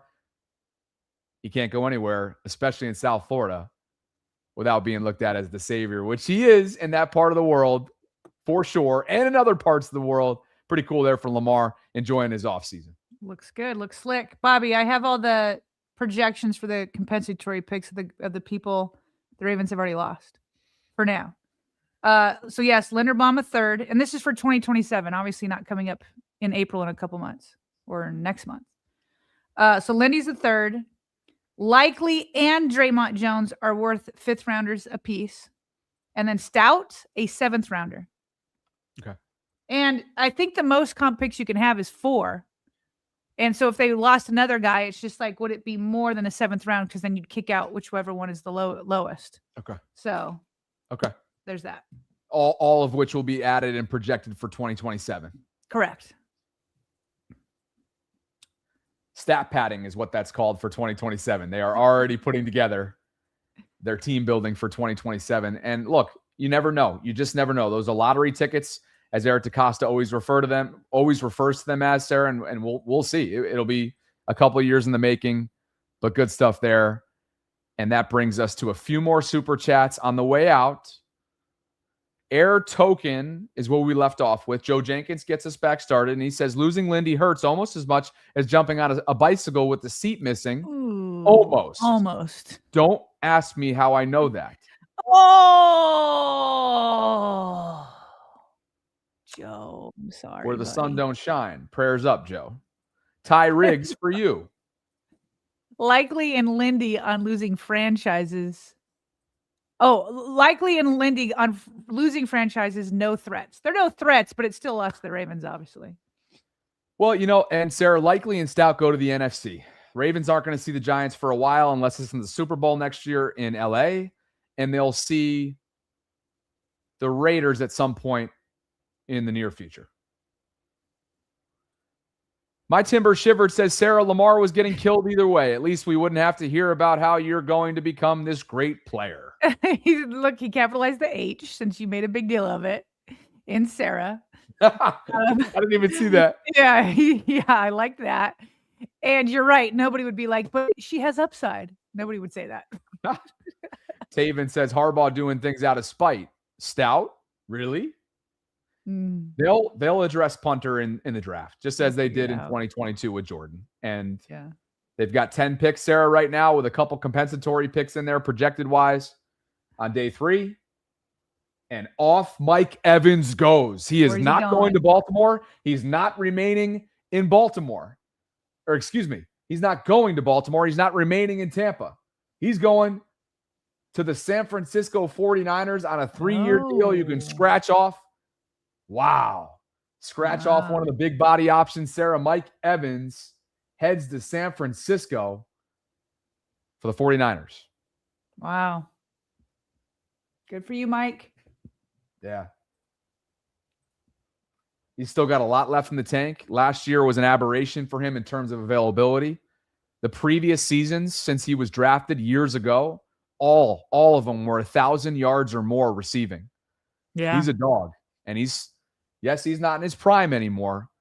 He's still got a lot left to give, and the 49ers are banking on that, bringing him to San Francisco for Brock Purdy. It's a big deal. Especially because, again, he's a staple in Tampa. Future Hall of Famer, spent his entire career as a Buccaneer. Scratch him off the list. Yep. I'm waiting for the measure. I'm waiting for the figures, and here it is. 3 years, $36.75 million. Excuse me. Things are happening so quickly. That was a different transaction. We'll wait and see what those figures are. All right. Dion Coleman and Lisa Mason, thank you both for believing in what we're building. This is your monthly shout out. You have been with us on Patreon, supporting us for years since we first rolled out Patreon, and we appreciate you both. So shout out you guys. I hope you enjoy the start to free agency. Sarah and I both hope you enjoy free agency, and thank you for being with us today. If you guys are interested in supporting the channel over on that platform, you can visit the show notes at patreon.com/Ravens Vault Podcast to see what it is that we're offering over there. Excellent. I think we're fully caught up with Super Chats. At the moment, we're fully caught up with the news cycle. I'll be live on the Bobby Baltimore side of things later on this afternoon. Anything else that you'd like to get out? What a day. What a day.